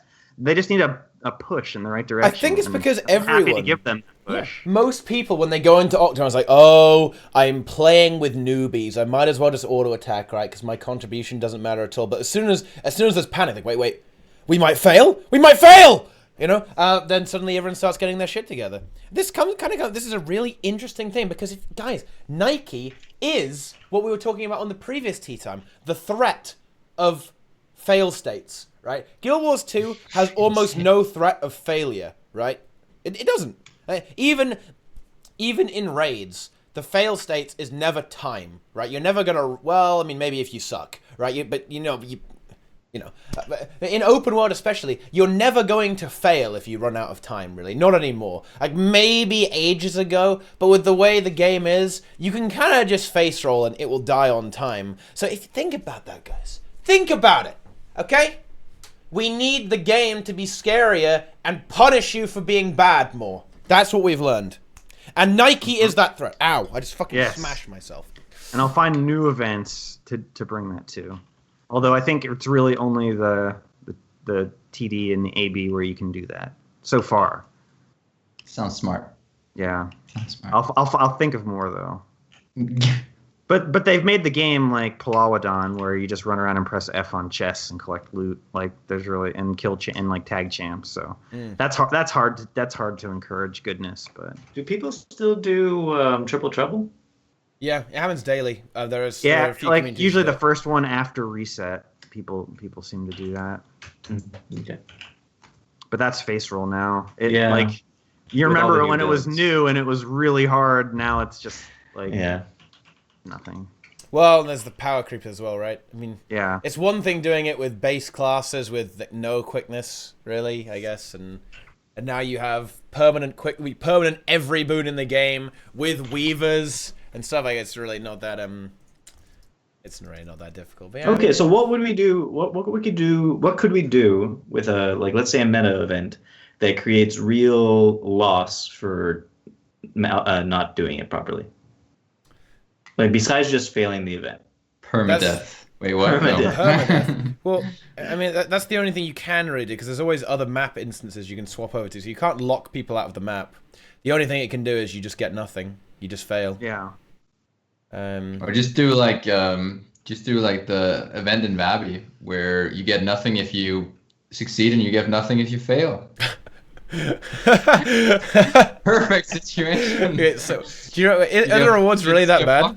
Are the rewards really yeah. that bad for the set? Hey, you get the same as doing any other event in the entire desert. Wait, there's no like special chest or anything? No, there's nothing. There's nothing. Couple blues and a green. I'm not even exaggerating it. It's the same event progress that you get, or the same event rewards as any other event in the desert. There's nothing. You get fuck all. Nice. Trade contracts. Good. Yep. Just a dead currency because Nice. they refuse to make it And work. that's after they buffed it. Do not forget that at launch, Serpent's Ire rewards were even worse. Oh And they were like, God. okay, we're going to buff this so that people actually do it. Oh And- my and- goodness. And we're still there. Is there no TeaTime like reminder that really there's low still- drop skin or something? No. Here's a reminder that the Path of Fire legendaries cannot be crafted through playing the Path of Fire meta events because they don't drop amalgamated gemstones. Here's a reminder about that. Nice, right? Yeah, you just have to buy them off the trading post from people. Buy with them off the HIT. trading post from the players that own Heart of Thorns. I think the price of well, I'm not going to make any speculative statements, but I just see amalgamated gemstones as like the next Mystic coins. Yep. Like the price is just going to keep going up, and it's slow. It's been going slowly up. Like it was like a gold, then it was like a gold 30, and a gold 50. Now it's like almost a gold 70 per. And all it's going to take is the Great Sword being new legendary being actually good and awesome to drive them over to gold. Yep. Speaking of new legendary, we're getting one. Warhorn! Hey, the Warhorn. Verdurak, or whatever it's called. Something like that, right? So is that in some sort of real life lore? Something called Verdurak? No. It's a Ghibli Gobbly word. It's two Latin words mixed together. Oh. That means green spider. It looks somebody great. Somebody in a YouTube comment on a video I made pointed that out. It looks cool. I'm gonna make it. Like I'll make it instantly. And I don't even use Warhorn, but it looks cool. I like It it. does look pretty cool, actually. It does. The new meta is going to be 3 Rangers doing Call of the Wild at the same time with that Warhorn. I wonder if it's gonna summon Doom CM. It's gonna happen, guys. It's gonna Doom happen. CM! World. Yeah. I do like. Doom I mean, CM!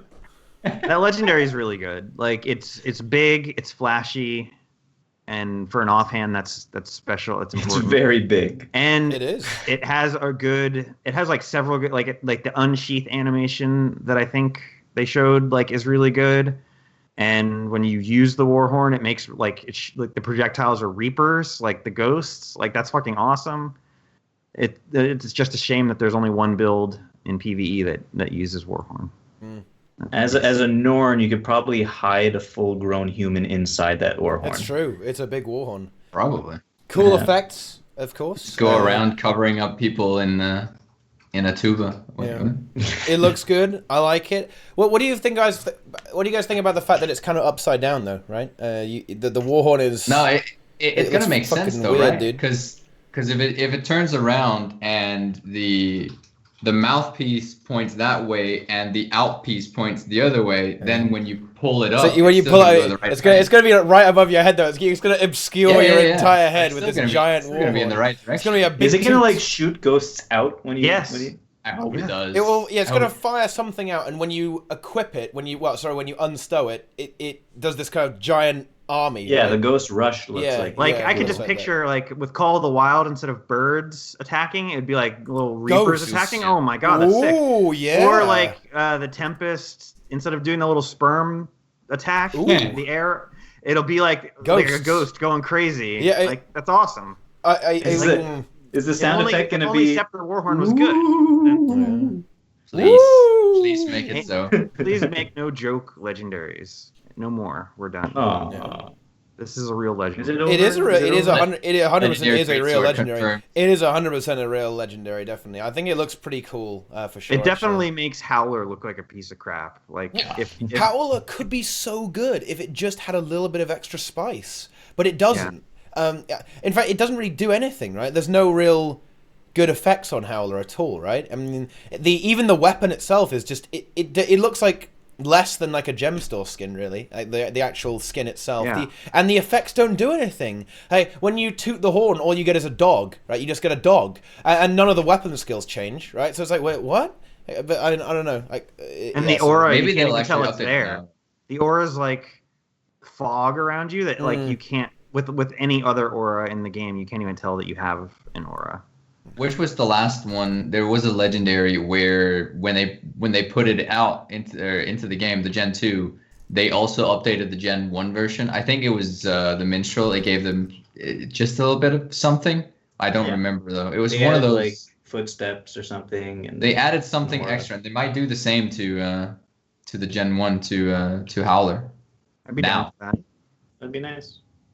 That'd be nice. But you know, are there still people looking at the old gen? Yeah, Sushido and Flameseeker. Exactly. That was the one. Rima, thank you. They added like the throw effect. on Shield 5. Yeah, Well, it was just really the throw great. effect in general, yeah. So do you think when designing this Warhorn, they were given like notes about what they should do, and one of the note on the top was just people complain that Warhorns are usually too small to be seen, and then they took it and ran with it.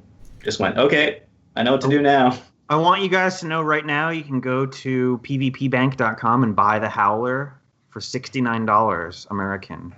That is nice. high value. Whoa. Just want Roy to be aware that they're having a 30% off sale. Whoa. Wait, what? Yeah. Is this like a real money thing? Yes. Have they contacted you on it's like China, an email saying that they're looking for? I once got an email like that from PvP Bank. We're looking for YouTubers. Yeah. It was a long time ago. We're I, looking for YouTubers to sponsor PvP Bank. I got one from a similar site, but I don't think it was for. Weirdly enough, I don't think it was for Guild Wars 2. Actually, it was for a different game. They're like, oh yeah, you can go get your disc. You know, we can give you an employee discount, buddy. It's like, whoa, no. What are you trying to say here? I mean, say goodbye to your partnership, buddy. By the way. Whatever. Whoa. Whoa. Whoa. Let's not. If you can't joke about PvP Bank, what can you joke about? Am I right? Yeah, real money trading advertising on TeaTime. I mean, PvP Bank advertises in game, so maybe ArenaNet need to ban themselves. I wouldn't know. Figure out how to stop that before you come after me. I don't know about that. I blocked every single one of those people, and I never get any new ones. Well, I don't get anything at all. But then again, I don't really AFK in the obvious places. Like the PvP area or Lion's Arch, I'm never there. I haven't seen them for years, those messages. Yeah, I don't get them anymore. In fact, it was really funny, actually. You guys, just the other day, in stream, I was talking about this, and I believe it was it Paul or Ben? But someone, I think it may have been Ben again, and he said that they've got a very good system that bans them very quickly, so that's why, no one ever sees them anymore. Smart. Nice. Excessive messaging. Yeah. Yeah, it's the new message filter that everyone's loving. Mm-hmm. Yeah. That still hasn't been exactly fixed, I suppose, but I mean, it's good enough. Right? It's okay. It's okay. It hasn't been fixed at all, has it? Yeah, you can only do 3 still, right? Which is a bit annoying. It's a bit annoying, but irritating. But I mean, hey, what you gonna do about it? I suppose the answer is not much, and it feels bad, man. Okay, and it feels bad, man. But I don't know. I don't know. You know what? Okay, that's cool legendary. Yeah, it is a cool legendary. Very cool effects. Do we want to talk about the potential story now that we're going to Corona? I guess. Well, we could do the potential story. Or there's the fractal. Yeah, let's talk about the fractal. I think the fractal is the better place to go. I think it's time to go to the fractal. Okay, it's time. Yeah. It looks hype. We're getting into where's the fractal? I watched Wooden Potato's video, and he said that it's in Canton, but I don't know about that because it looks kind of like it's dwarven. Yeah, it looks like the halls. The thing is, and I know it's an easy one to miss if you haven't spent as much time in the what's it called, the western area of Desert Highlands as I have. But that's basically my favorite AFK spot in all of Path of Fire, where all the dwarven stuff is. All the dwarven architecture. So right when I saw that, the trailer, it instantly popped into my mind. That is dwarven architecture. That is exactly what's going to happen here. There's no question in my mind. Yeah, it looked very much like the Highlands area, for sure. Yeah. Yeah. So what does that mean? Do we know anything about the dwarves? We're going, do we know anything about the dwarves? No, we don't. And that's the best part. They have open... they really have just an open book. They can pick and take from anything in the lore and tell us a story about whatnot. Really, it's all open. I think, and I was joking about this the other day. I think if we do see a destroyer story though, like with the battle, right? The battle, the big, right at the end of Eye of the North, right? Exactly. Where the dwarves are all stoning. If we see something like that. It's gonna be hype, but I'm gonna call Lord of the Rings immediately. We're Lord of the Rings guys. Look at it looks like Moria anyway. When they go to that big passageway and there's all the goblins, right? Yeah, it cannot be a destroyer boss. It cannot be, or else it'll have too many associations. Well, what's wrong with that though? What else okay, if it is, I just want Gandalf to be there, or any characters to say "Flee, you fools," or "Fly, you fools," or whatever it is. I want Gandalf to be there. I hope they bring back the same awful voice actors from Eye of the North to voice the dwarves. That'd be great. It would be. I'm just excited for any kind of Deldrimorish, Dwarven, Tyria Underground kind of storyline, something like that. Yeah. Will this be before or after they are stone? Well, that's the big question, isn't it? It looks, in the trailer, it looks like it's abandoned. So I would say after, even though the more interesting story, in my opinion, would be before. But I would say after. I think it looked like everything in that looks abandoned. Even the trailer kind of hints towards what creatures lurk in there. And that's definitely not pointing towards dwarves being still present if they're creatures just roaming. Fair enough. So I don't know. I don't know the in between Guild Wars 1 and 2 lore. When did the Stone Summit go extinct? Wait, what? The Stone Summit were the evil dwarves. I don't think they went extinct, did they? Have they just retreated? Haven't they just retreated very far north or something? Yeah, they're in the portion of the mountains that haven't been unlocked yet. Yeah. Oh, well, that's cool. So we can still fight them someday. Well, maybe it's about the Stone Summit. Potentially. That'd be interesting. It could be, but yeah. Yeah, how do we know that the Dwarven Castle in the Desert Highlands is even a dwarf castle and not a Stone Summit castle? Did the Stone Summit become stone as well? I don't think so. Didn't all dwarves do? I don't know. I thought it was just the nice ones. Oh no, we need a lore master, dwarf lore master. Boom. Yeah, who knows this? In dwarf chat. lore master. I'm not a dwarf lore master at all. Call WP. He's crying. Yeah. All right. In terms of ideas, though, yeah, the way it looked, it could have been, as they're always saying, that it's kind of after the great conflict, both sides have kind of been wiped out, perhaps, right? And then you're in the situation where you're just kind of looking at the aftermath. You can find clues about what happened, right? Stuff like that, or that sort of thing. And there's dwarf bodies all over the place, just broken, smashed into pieces, and it's kind of like what the creatures that have taken over, right? After the dwarves and destroyers have both kind of destroyed each other, and that's the creatures that have made. Because we see a spider, right? Of course, they don't want to give. That's always they tend to not want to give stuff away, right? The Black Widow spider. I'd like to point that out. Yes. We've only ever really seen that in the underworld. Is that only true? seen the Yeah. It's the underworld. We've only ever seen the Black Widow spider in the underworld, and that thing has apparently seeped into what is presumably the real world Tyria, I guess. Or crawled. Or captured. Okay. I mean... So it can be any time too, though, right? So, because it's the fractals, doesn't have to be now, before or after, doesn't matter. And did we see a picture of a character in there, or was it dwarves in there? Did we see any character? Have we seen any character models in the fractal itself, in the pictures? No, just the spider. Everything else was just the environment. Okay. Everything else was just this dark, grim area. Okay, so we don't know if we get turned into something or not. We don't know anything. Yeah, exactly. We could be just dwarves trying to liberate this dungeon or whatever it is, going in. Oh, Virgil says there's a human standing there in the trailer. That's supposed to be the player character, Wait, though. what? That's so if it's the player character, you don't get turned into something. Wait. Oh, yeah, you're right. There's a... Yeah, that's probably... Never mind, you're completely right. So you're not a dwarf. So you're probably not going to do destroyer stuff because you're not a dwarf interacting with... it's not replaying being a dwarf. Well, that's why it would make sense if you were... It could be present day, or it could be like some people managed to wander into this battlefield, right? After it's already happened. Random humans. Well, no, after it's happened. Like archaeologists, you're an archaeologist, and you find this. We're playing Indiana Jones, grave digger kind of situation. Yeah. We're going to loot this dungeon. It's happening. Speaking of which, that still remains my favorite thing to do in POF is that the non-repeatable dwarf weapon collection.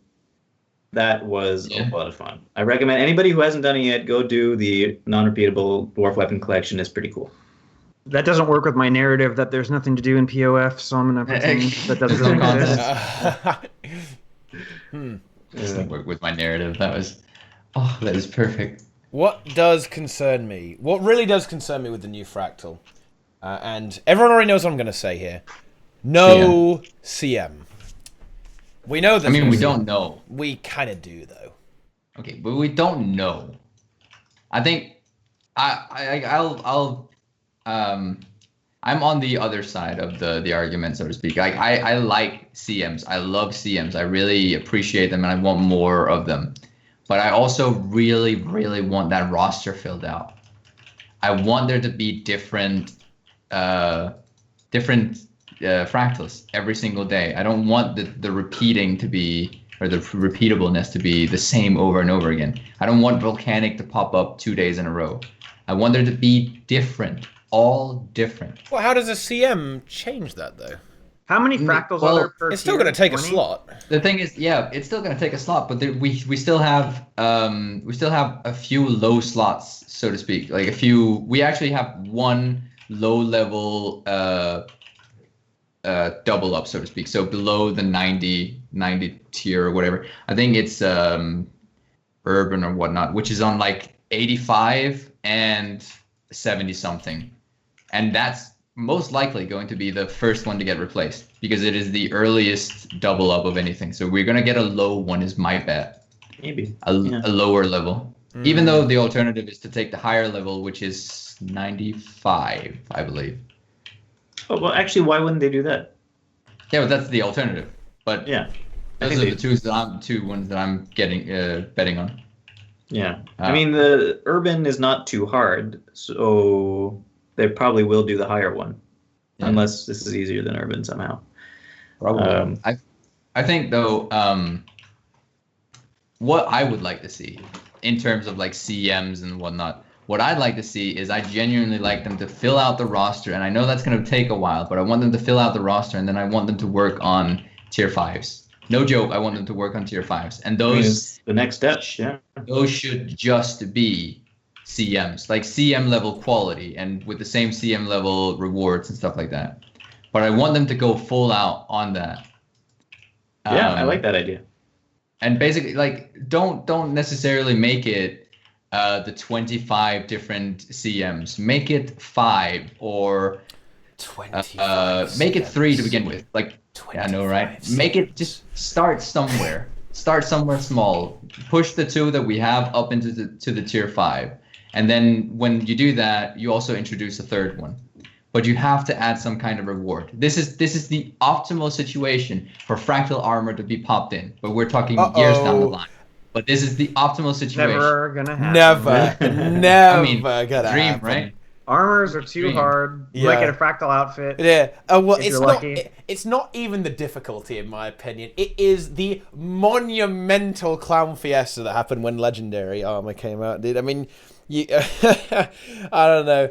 All the problems they had with Legendary Armor, you're just not gonna. I don't think you're ever gonna see a set that is. I mean, maybe you can get a set that isn't very complicated for fractals, and that would be really cool. But I'm pretty sure if you want a fractal armor set, you want some like floating pieces on it, right? Some Do it. animation Okay, on it. wait. No. Just do it one piece at a time. That means one piece every 2 to 3 months when they add a new one. Or Sellable actually, only at the Deroir guy. I mean, we can make it like so, but like genuinely, it would just be it's one piece every other episode, so it's 2 a year. That puts it off to a very large scale or long term acquisition, and I'm perfectly fine with that. They can even start with the easier ones. Like what I want to like, and now that we're on the subject, I want them to with this new living story also add something that's not a shoulder and or boots or gloves. I want them to add something else. I want them to show us that they can make one-offs of anything else. The chest armor, the pants, something like that. And I think if they start out doing that with living story, they should also easily be able to start that somewhere else. Easily. Yeah, Of course. It's a snap of the fingers. So easy. Easy. Couldn't be. By the way, we got something in chat explaining the dwarves to us from Papaya, Captain Papaya. He says that the Stone Summit later on also got the call and turned into stone as well and died. Oh. And died. All right. Oh. Or whatever. Well, that feels Everything's pretty dead. bad. That feels Yeah. That's bad. boring. Okay. Bring them back. Dead man. Yeah. So that means you can there's another use for fractal pages. So you got to do Rex again, dude. Rex. Exactly. No, I don't No, know. I mean, if you start saving them now, Yeah, you'll be able to get you'll easily instantly. be in an excess. Don't worry. Uh, I've got I- like 500 pages in excess, and there's nothing I can use them for. I do feel quite sympathetic to the to your position there, Deroir, but I just want CMs, man. Like, just give me some CMs, okay? I think it's a cool idea, but yes, I would love more CMs. I just want I have a question. CMs. While they're filling out the 25 in each thing, are they going to replace one of the underwater ones? No, there's only one Yeah, underwater. and they might rework it eventually, but That's they one already of the kind of smarter did, ones. and it's not really that bad. I mean, I don't think No. yeah, Just bring underwater. Hollowsmith and it's fine. Yeah, underwater fractal is fine. There's nothing wrong with it, really. Especially after the underwater rework. Yeah. Bring Hollowsmith and you're through that in seconds. Jesus, it's quite. Yeah, it's not bad. Also, in the trailer, there is a brief glimpse of something underwater. We're not gonna So- see anything. Well, I mean, there's certainly going to be. Map, isn't it? So wait, we're going to corner, right? Yes. Can there? Well, let's see. In Guild Wars 2, could there? How much underwater? We know there's going to be underwater in the new map. There is Corner's, there is a on the shore. Yeah, it's on the shore, right? So if we go, there might be some. There's definitely going to be underwater component to that, obviously, because what did we have before this patch, right? We had the massive underwater rework. Woo! So that's definitely going to happen. But the question is, like, why would they put it in the trailer as just an underwater shot unless it does some sort of actual like importance in the? Maybe it's just pretty.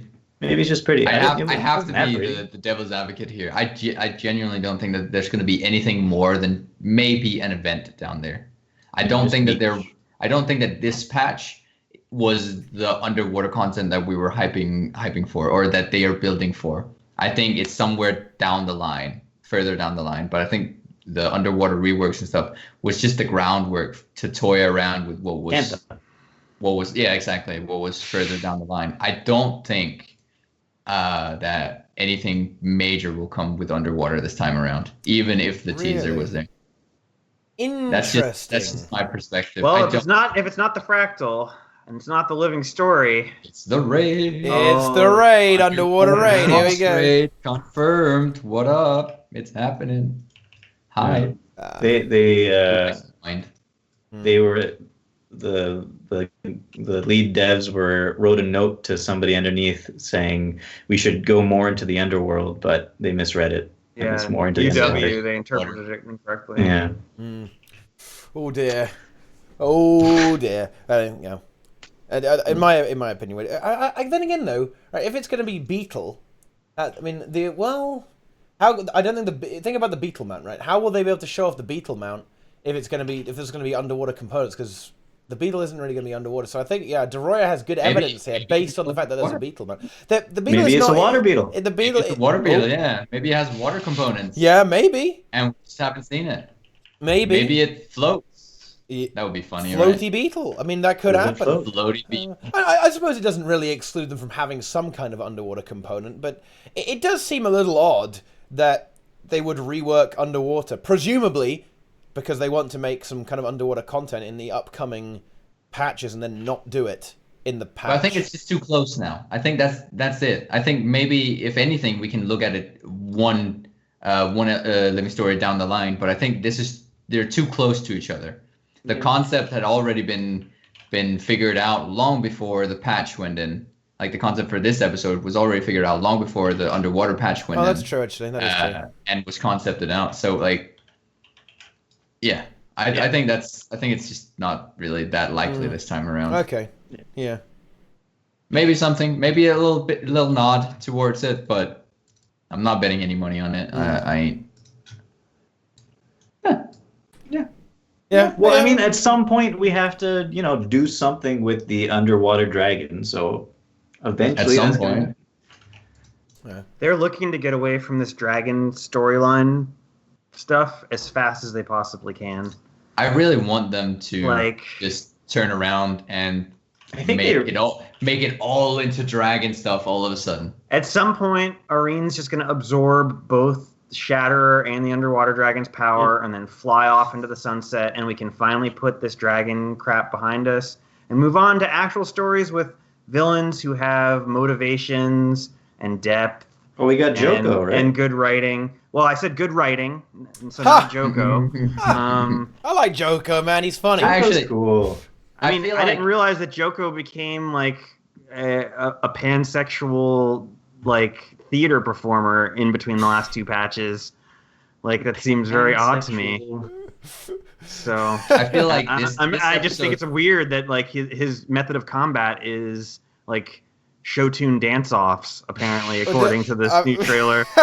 Like That is kind of funny, though. This episode is hopefully going to be the make or break for me. Like, I hope that we actually get to interact with Joko this time around, because I feel like he's just been this enemy off on the side that we don't really interact with, except for like peripherally.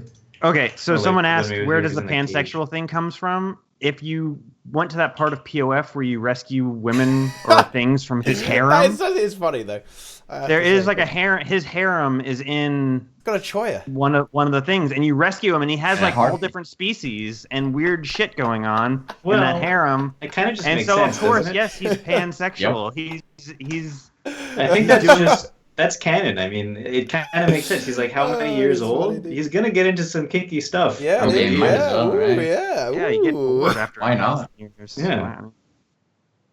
Yeah, He lives in a fantasy world. yeah. Is this real? Wait, Good shit, no. dude. It's good shit. I don't know. Joko naysayers, get the hell out of here. I honestly, dude, that shit's funny. Joko is a funny character. He's you know, he's a little silly.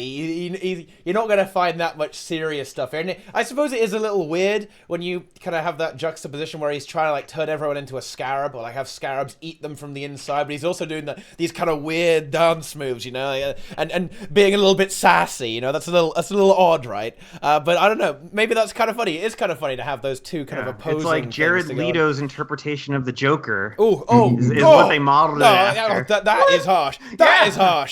That is very harsh to She ArenaNet, fits, by the I way. mean- Now that's just unpleasant. Okay, there's no need for that sort of thing. Let's not talk about that interpretation. Coming soon to a theater near you with, Yeah. with a Hey, do you think standalone that- Joker movie. Do you think that the clip in the trailer is gonna be is it gonna be like we're gonna have a cutscene with all that stuff in it? I want more cutscenes. Like, now that you're mentioning it, I genuinely like. I miss cutscenes. Mm-hmm. I feel like so much has been lost in the storytelling from us, or from them trying to push it into a. You have to experience it as the player in the moment, and you have to be able to walk around. I think there's a lot lost, but they've been doing that for so long. I don't actually think that there's going to be any major cutscenes until like crucial moments of the story, I guess. I suppose And it really for whatever reason, I'm not expecting a crucial story to pan out here. I think this is just like a turning point for something. I think we're looking at like the Scarab Plague gets released. Something happens with Joko. He gets away, and the story continues. I feel like that's the obvious choice. Yeah, we have I'd to go love to to- Kantha to I'd get love the to be cure for the proven Scarab wrong. Plague. Yeah, Eastern medicine. I'd love to be proven wrong. Well, and well, isn't they the Scarab Plague from completely turn on us. Kantha? Am I wrong about that? Like, what was the plague in factions?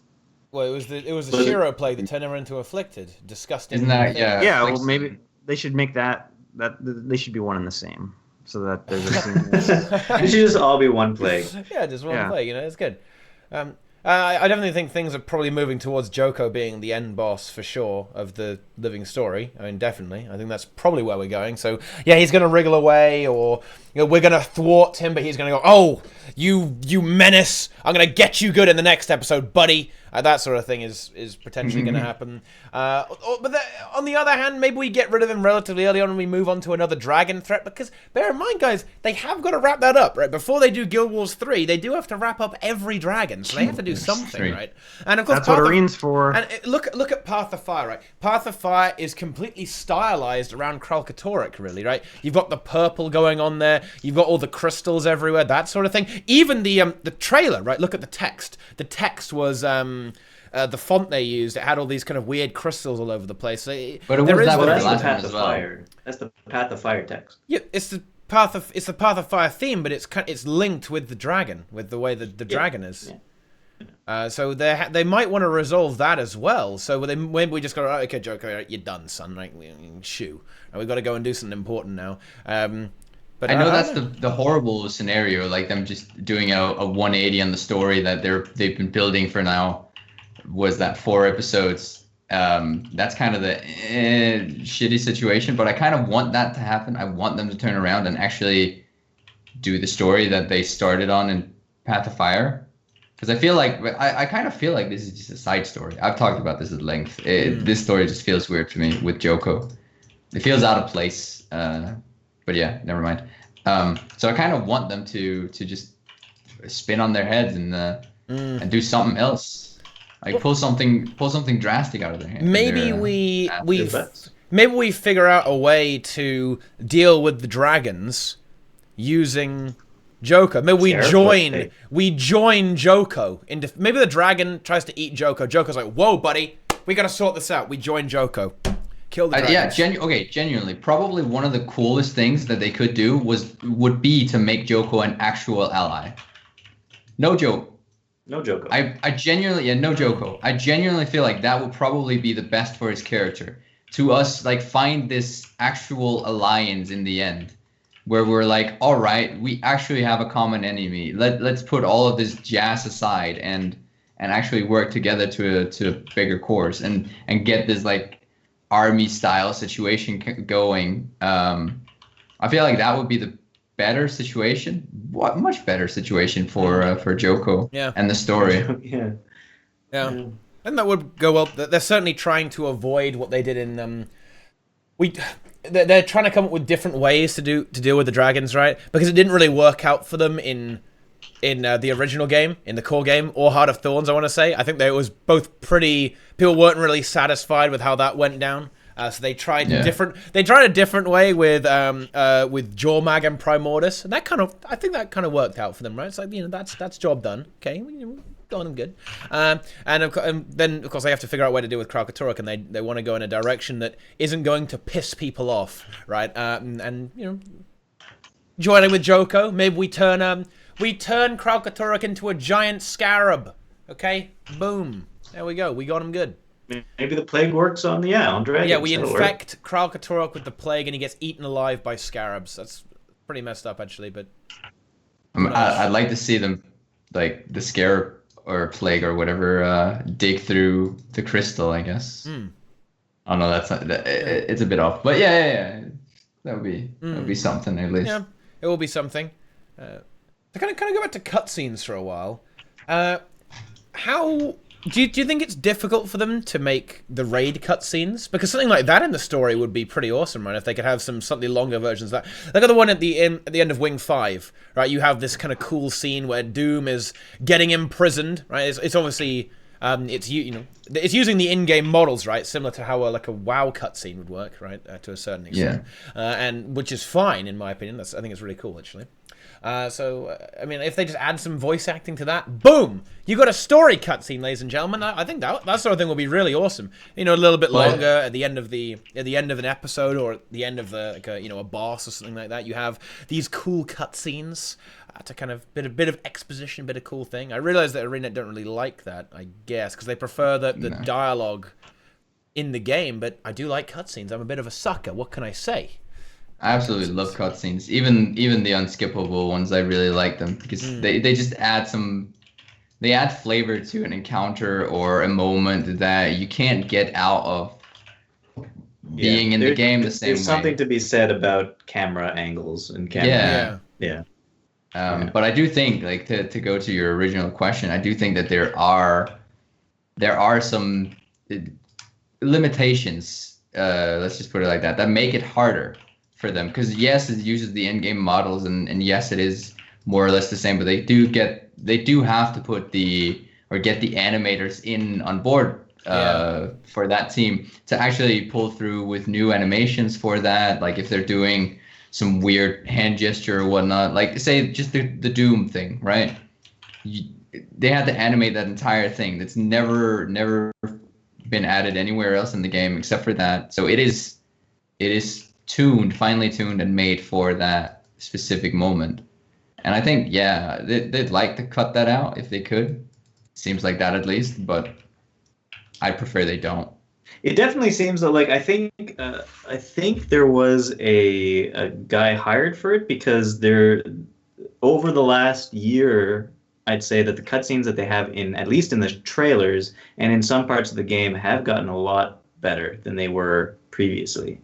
So hopefully the trend continues, and hopefully whoever's in charge of it is able to put as many out as possible. Yeah. Hopefully. Yeah. Hopefully. I'd just like to see more cutscenes. I would as well.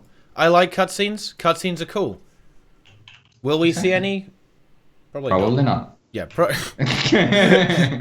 probably not. Yeah, it's true. I mean, it's true. The odds are against it. Like, unless we're looking at a crucial moment in time, which, I mean, it could be argued that this episode 4 like should probably, in like the timeline of the story, be a crucial moment, but we're probably just gonna get a crucial moment happen, and that's it. It's just in the game. Oh, something happened. The scarabs are loose.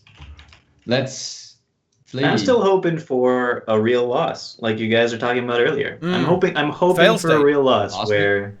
where something really Like bad Tammy happens. or Bram got infected with the scarab plague and actually died. Oh, wouldn't that be terrible? Timmy gets infected with the scarab plague. It starts eating her from the inside, and boom! We have to put her in a golem because of that setup, guys, at the end of the last episode. She's already in a. Oh, that goes. Just to upload her Oh, consciousness. We to it. yeah. Right. We upload her into a actually golem. gonna die. That'd be cool. Okay, yeah, that might have. Yeah. Could be a thing. It's maybe a little too early. Like, oh, we know that this is the thing. She can become a golem. Oh, okay, let's Pretty fast. Yeah, that's a good stuff point. her into this. It's a little bit of a fast movement through the story there. I don't think that's gonna. Yeah. Well, how much time do we have left? Okay, so we're on episode 3, right? We're moving into episode 3 now.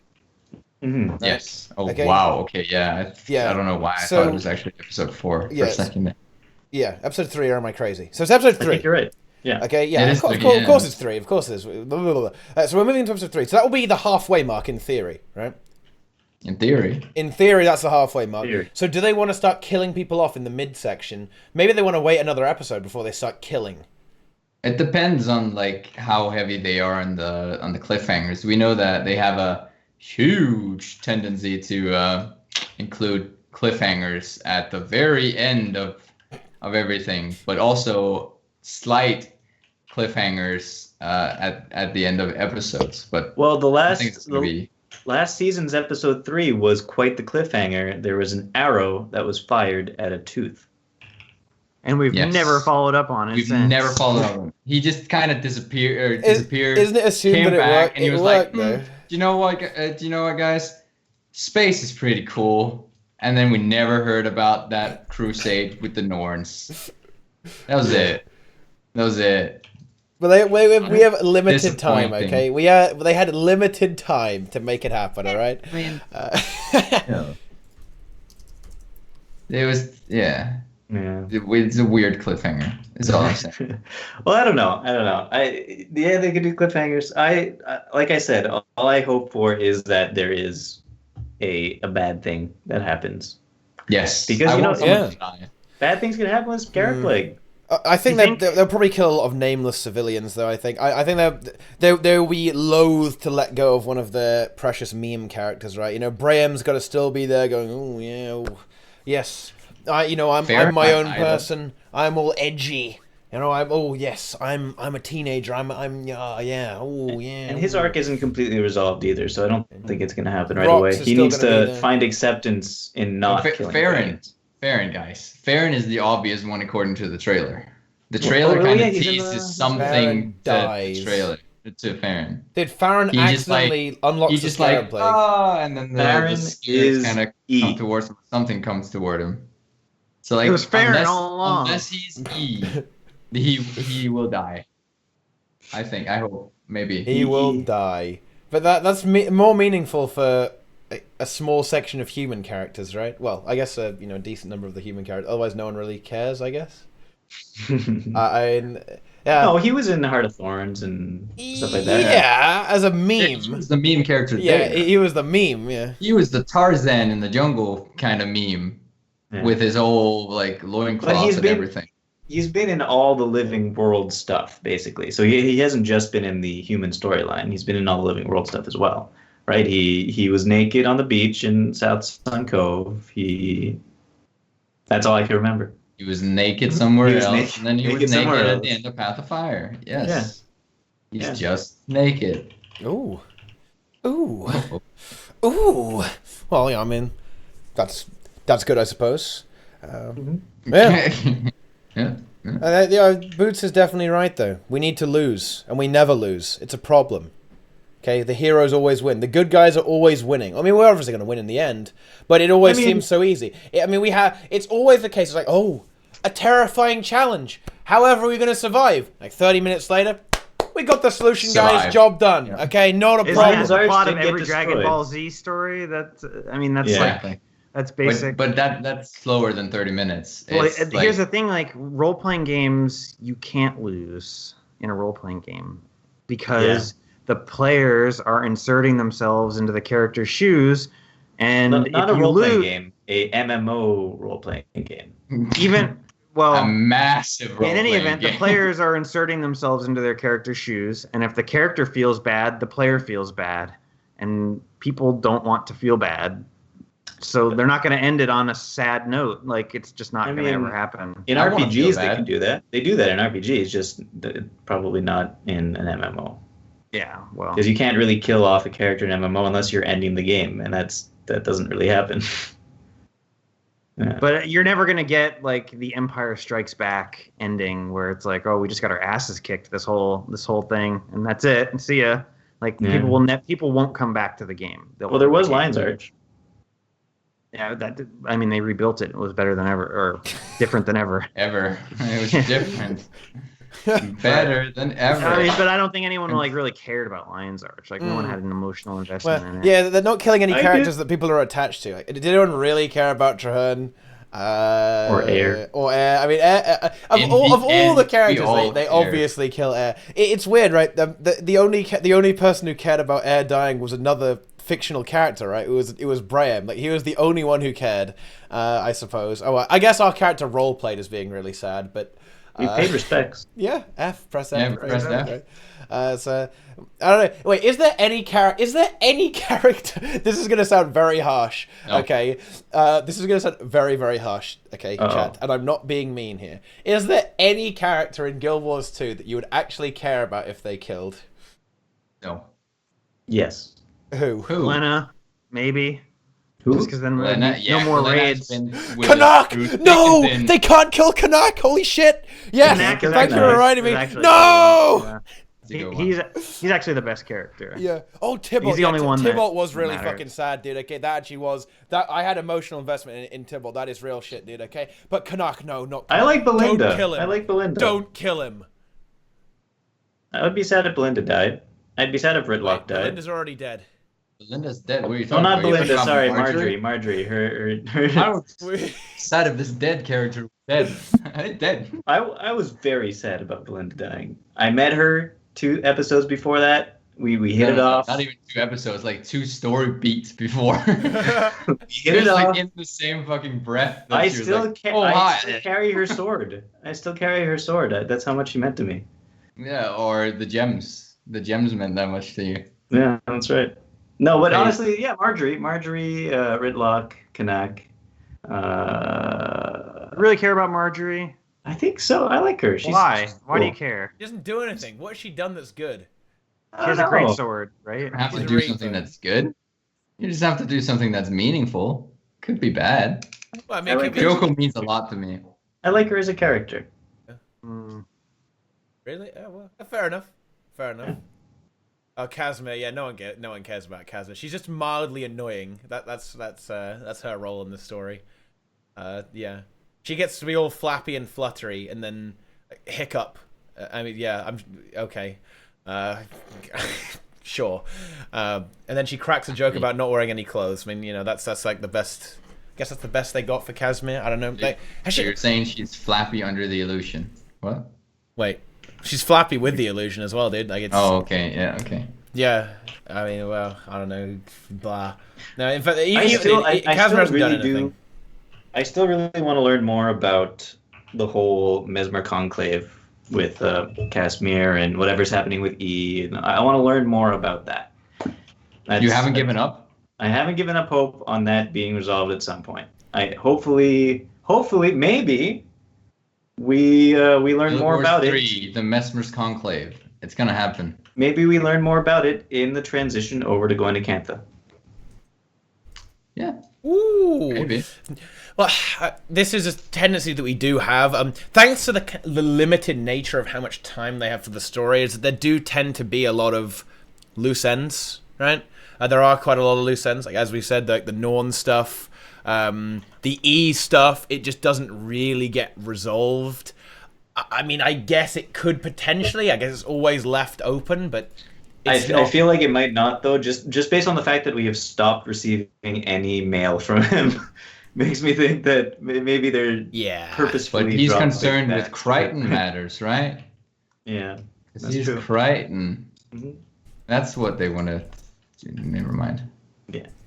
Well, yeah. I mean, if he doesn't really care about humans in the desert, I mean, that shows you what about E, his personality. He doesn't care if you're not from Kryta. Yeah. Terrible. Wow. Only cares about the little picture, huh? Needs to widen the gaze a little bit, but, well, I don't know, dude.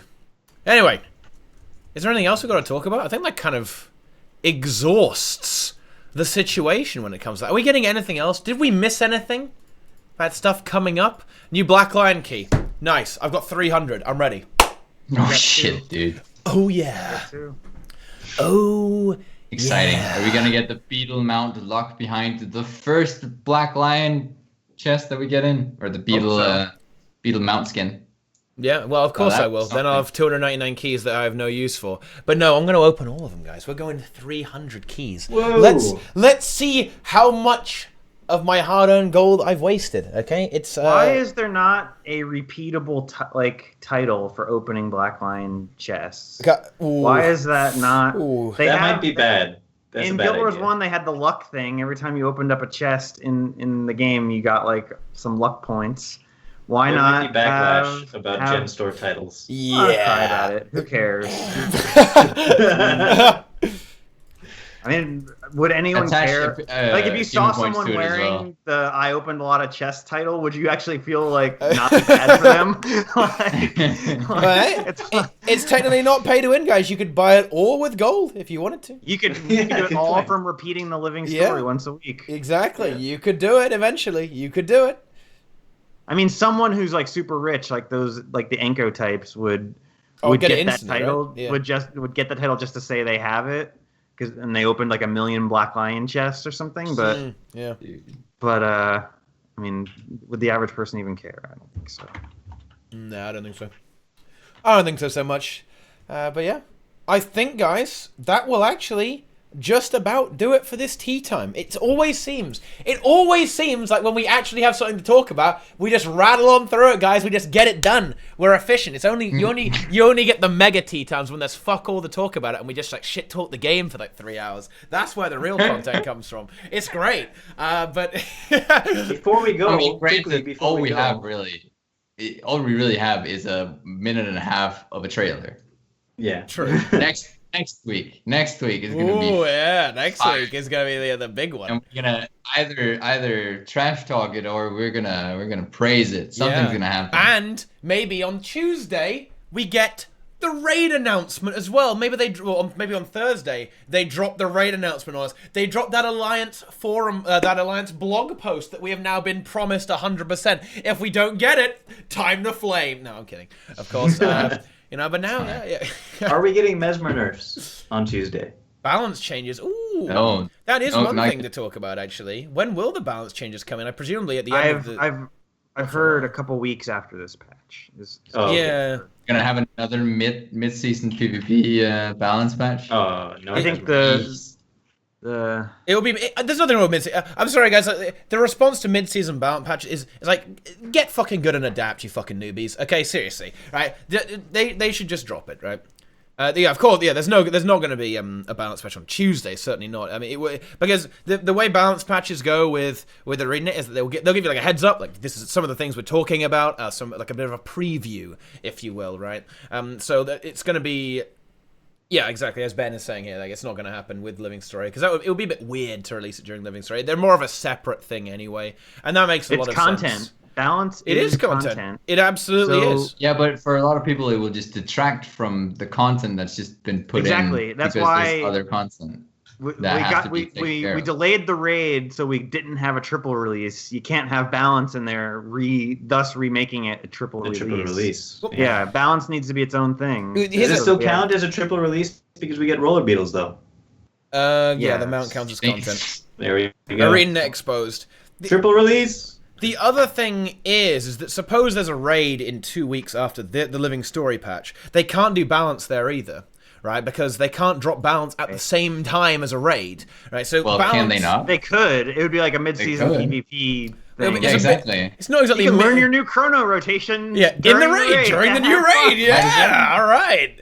Yeah, I don't think that will happen. I think that will be like dropping the balance patch like on the same day as the monthly AT. Like, ooh, maybe not. But. Yeah, so it'll probably be about a month from now, I'd guess, on balance. So, well, assuming that we get raid news, actually.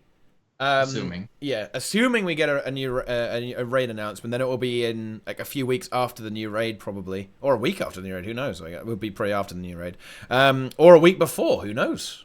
Maybe it's balance patch, not this week but next week. And then it's raid week after that. Job done. Okay, and everyone has to learn how to play Firebrand Renegade. Chrono's dead. They killed Chrono finally. But, you know, I mean, obviously, balance patch, looking forward to it, okay? Well, there's some things that I'm sure everyone is looking forward to. Mirage getting the hammer, okay? So I'm sure people are looking forward to that. Yeah. And Necro getting the bigger stick as well. Yeah, they're just going to keep smacking Necro over the head because people don't like it.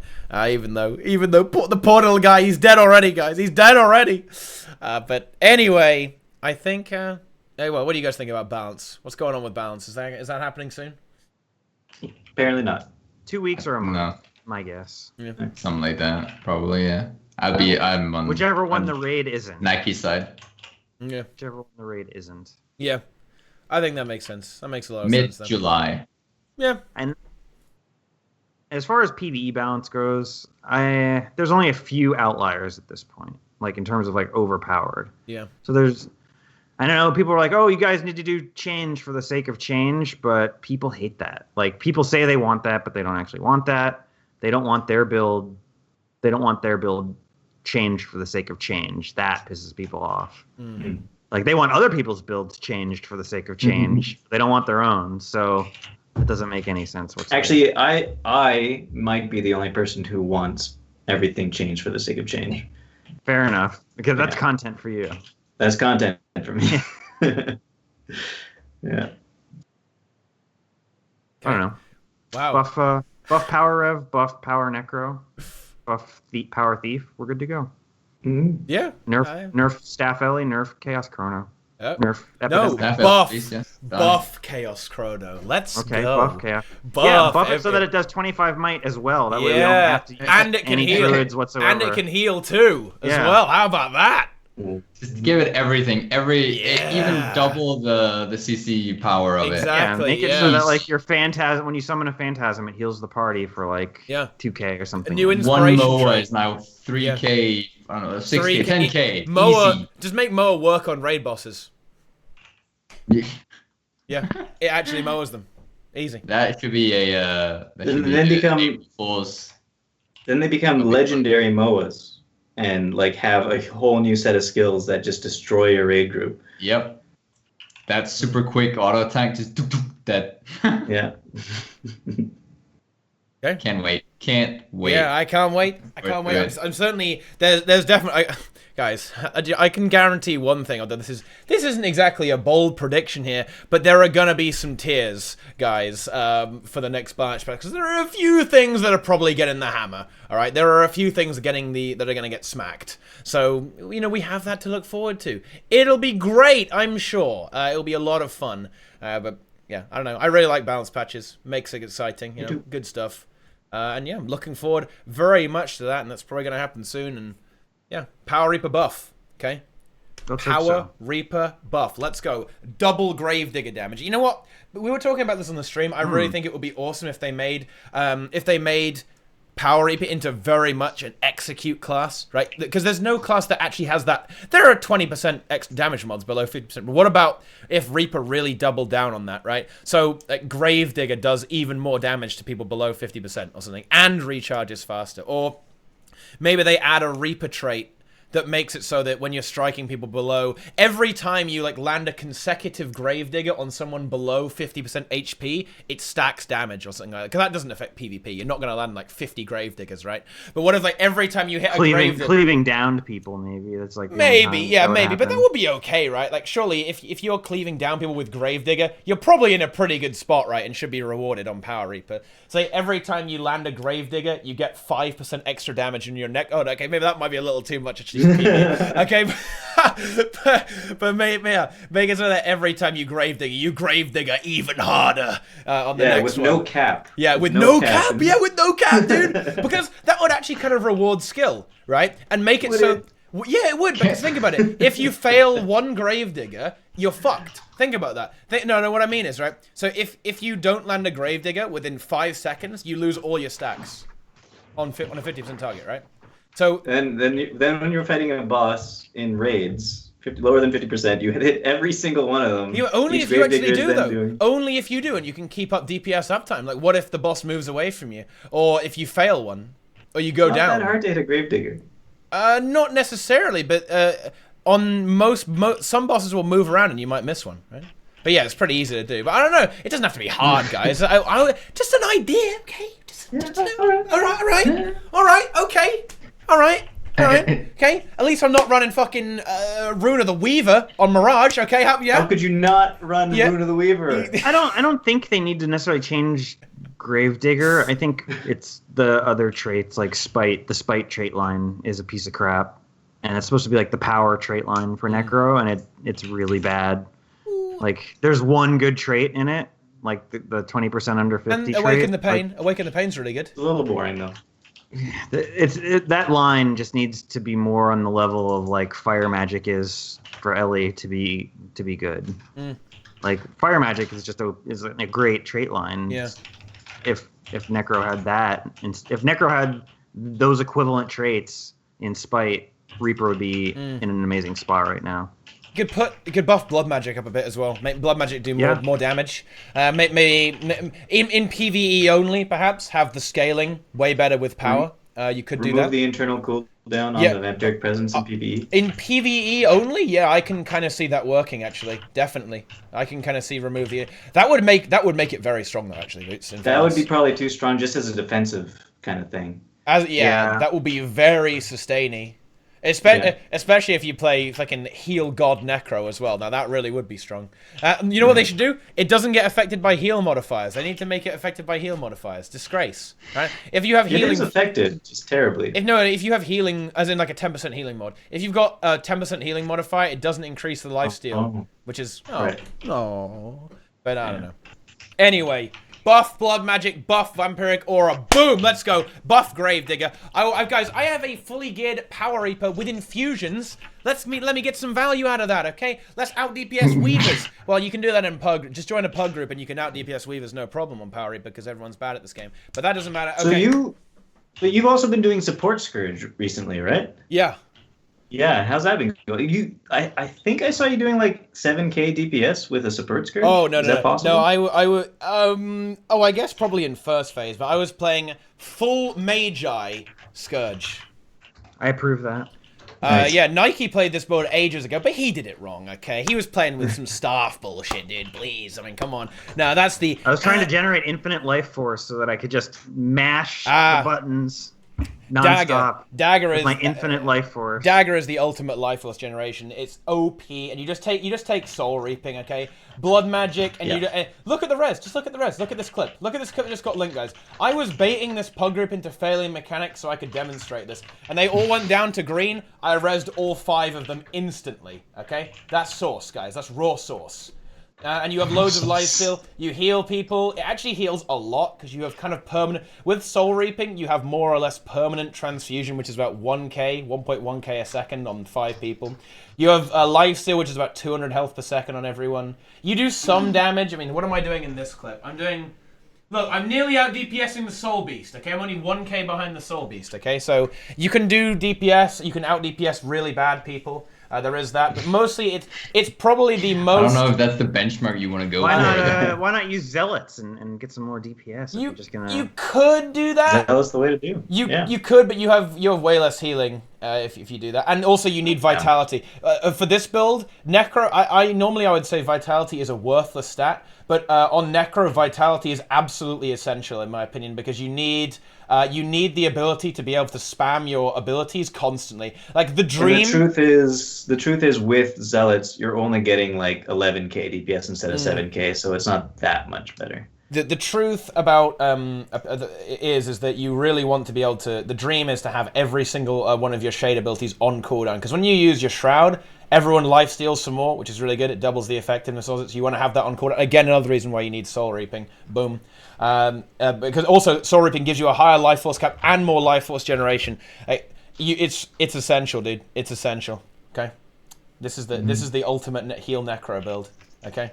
It's like if Boots' bad builds was actually good. Okay, then you'd have this. Shazam! This is one of my bad builds. You're getting called out here, yeah. This is literally one of my bad builds. Stealing content? No, dude. Okay, no. Teapot's terrible. Teapot's terrible traits. Yeah, you know that's right. There was a well, never mind. That's back in the past actually, but that. Yeah, Teapot's terrible teams. Yeah. That was back in the old days. Yeah, that was good shit actually. The old Venom Share Minion build. Now that was fun actually. That was good back in the day. Didn't work very well. Yeah. Did not work very well. It was good in Stronghold, okay, and that's something, right? Yeah, exactly. Yeah, it's good. It's good. Oh yeah, no, this heal necro is in my opinion, this build in raids is very arguably overpowered. Actually, very arguably overpowered. It's probably the strongest recovery build without question. Actually, there is no build that can carry like this. Even Heal Ellie doesn't have the level of recovery that full Magi Scourge has actually. Not even Heal Ellie. Heal Ellie heals a lot more though, so maybe it works. And this would have been my Scourge bad build if I had friends, but unfortunately I have no friends, so I had to make the same build but with death magic so I could make my own friends. That is actually really sad. And on that note, I think that will just about wrap it up for tea time. Let's see. Let's do some shilling. We have our special guests, and let's start off with those in the top right-hand corner. It is Nike DNT, the terror of Octovine. Yes. That's pretty much what I'm known for these days, is open world stuff. I don't know. Playing a little Guild Wars 2, playing a little Guild Wars 1 lately. This past week has been heavy in the Guild Wars 1. And then Zwift, so got 3 games going at the moment. Because Guild Wars 2 isn't enough to hold my attention anymore. With the if ArenaNet doesn't want to develop content for me, I'll look elsewhere. That's just Viking raids. Yeah, exactly. So, yeah, check out my channel. Raid stuff, usually for Guild Wars 2 on Mondays at Reset. Can't really promise anything more than that because that's all there is. Okay, and let me go bot go. Yeah, there we go. Look at that. Got all those links, guys. So be sure to check out Nike at those links there. And in the bottom left, it is bursting onto the Twitch scene, by the way, guys. Okay? I know, right? It is Deroir, Fractal God. It is I. No, yeah. I've been doing a lot of Twitch lately. So if you're interested in any kind of Twitch gameplay, because I play pretty much all parts of the game, feel free to drop by. I'm there in the mornings and the afternoons. It's a lot of fun. And speaking of shilling here, right quick, I've got a contest going on at the moment since today and till Wednesday, which is an Edgelord contest to kind of celebrate the upcoming legendary. And the winner's going to be picked live on stream on Wednesday. Win a legendary? No, you can win the Mystic Curios for that legendary. Ooh. So the full amount for it. We're talking about a prize pool of for the top winner, that is, of like 300 gold ish, and somebody lucky retweeting my tweets or my tweet will also win Mystic coins, 100 of those. So yeah, go check out my Twitter. Same name, Deroir Gaming. What up? And Twitch. It's good fun. It's good shield. Hey. Nice. Why did you name yourself after some obscure fractal vendor without any lore attached? I know, right? It's so weird. It's so weird. That's pretty good. And yeah, it is I. It is Deroir. Post the link again, bot. Go! All right, there we go. And finally, still here after all these years, minus the suit and wine, it is World of Enders, a.k.a. Bootspur. Boots _ WOE. Boots, WOE. Yeah, no, World of Enders on YouTube is the real thing. I make bad builds, and I just made one recently. You can go check it out. It's for Mirage. Next one is the last one for POF, unless I come up with random stuff, which is going to be Spellbreaker. But I also am kind of trying to do a new player guide. I might be a little bit late to the party now, but yeah, right on time. Okay. Always on time. Always on time. That's the TeaTime motto. TeaTime motto. There you go. Anyway, there you go. All right, and then finally, it is I, the host, and I stream every day because I have absolutely no life outside of Guild Wars 2. Okay, I live for this game. Okay, no. You know, only half true. But yeah, I stream Guild Wars 2 every day. We do all sorts of things. We do PvE, raids, some PvP. You know, we did the monthly AT. We do ATs. You can watch me suffer in solo queue as well. I mean, that's woo, yeah, all right, that's fun. And of course, there is TeaTime as well and Mystic builds. You can watch all of that here, guys. So if you're interested in all that, you can follow the stream. And if you really like me, you can subscribe. And of course, the option for that is, of course, true for everyone here. And you absolutely should, guys, support all of these amazing content creators we have on TeaTime. Links to everyone who has ever been on TeaTime can be found below. And, of course, the bot can link them right now as well. So, yeah, be sure to follow, subscribe to everyone. Hopefully you guys have enjoyed the stream. And as a bit of a side meme, if you're looking again to stop spamming Resident Sleeper, bitch, get the hell out of here, okay? How dare you? How dare you? Sub to MMO Inks from Lowest Animal with the resub. Thank you. But in any case, the game is 50% off if you want to get into it. Okay, so you can go buy that right now. And you know what? What have we got? We got referral links. So if you want to support any of these content creators, or indeed basically anyone in the Guild Wars 2 scene except Brazil, you can purchase a game through their referral link and support the content that they produce. So there you go. That's enough shilling. Follow, subscribe, blah blah blah blah blah. Yeah. That'll basically do it. Thank you guys for watching. And we'll see you guys later. Be sure to return, okay? Because we love you. See you guys later. Bye-bye.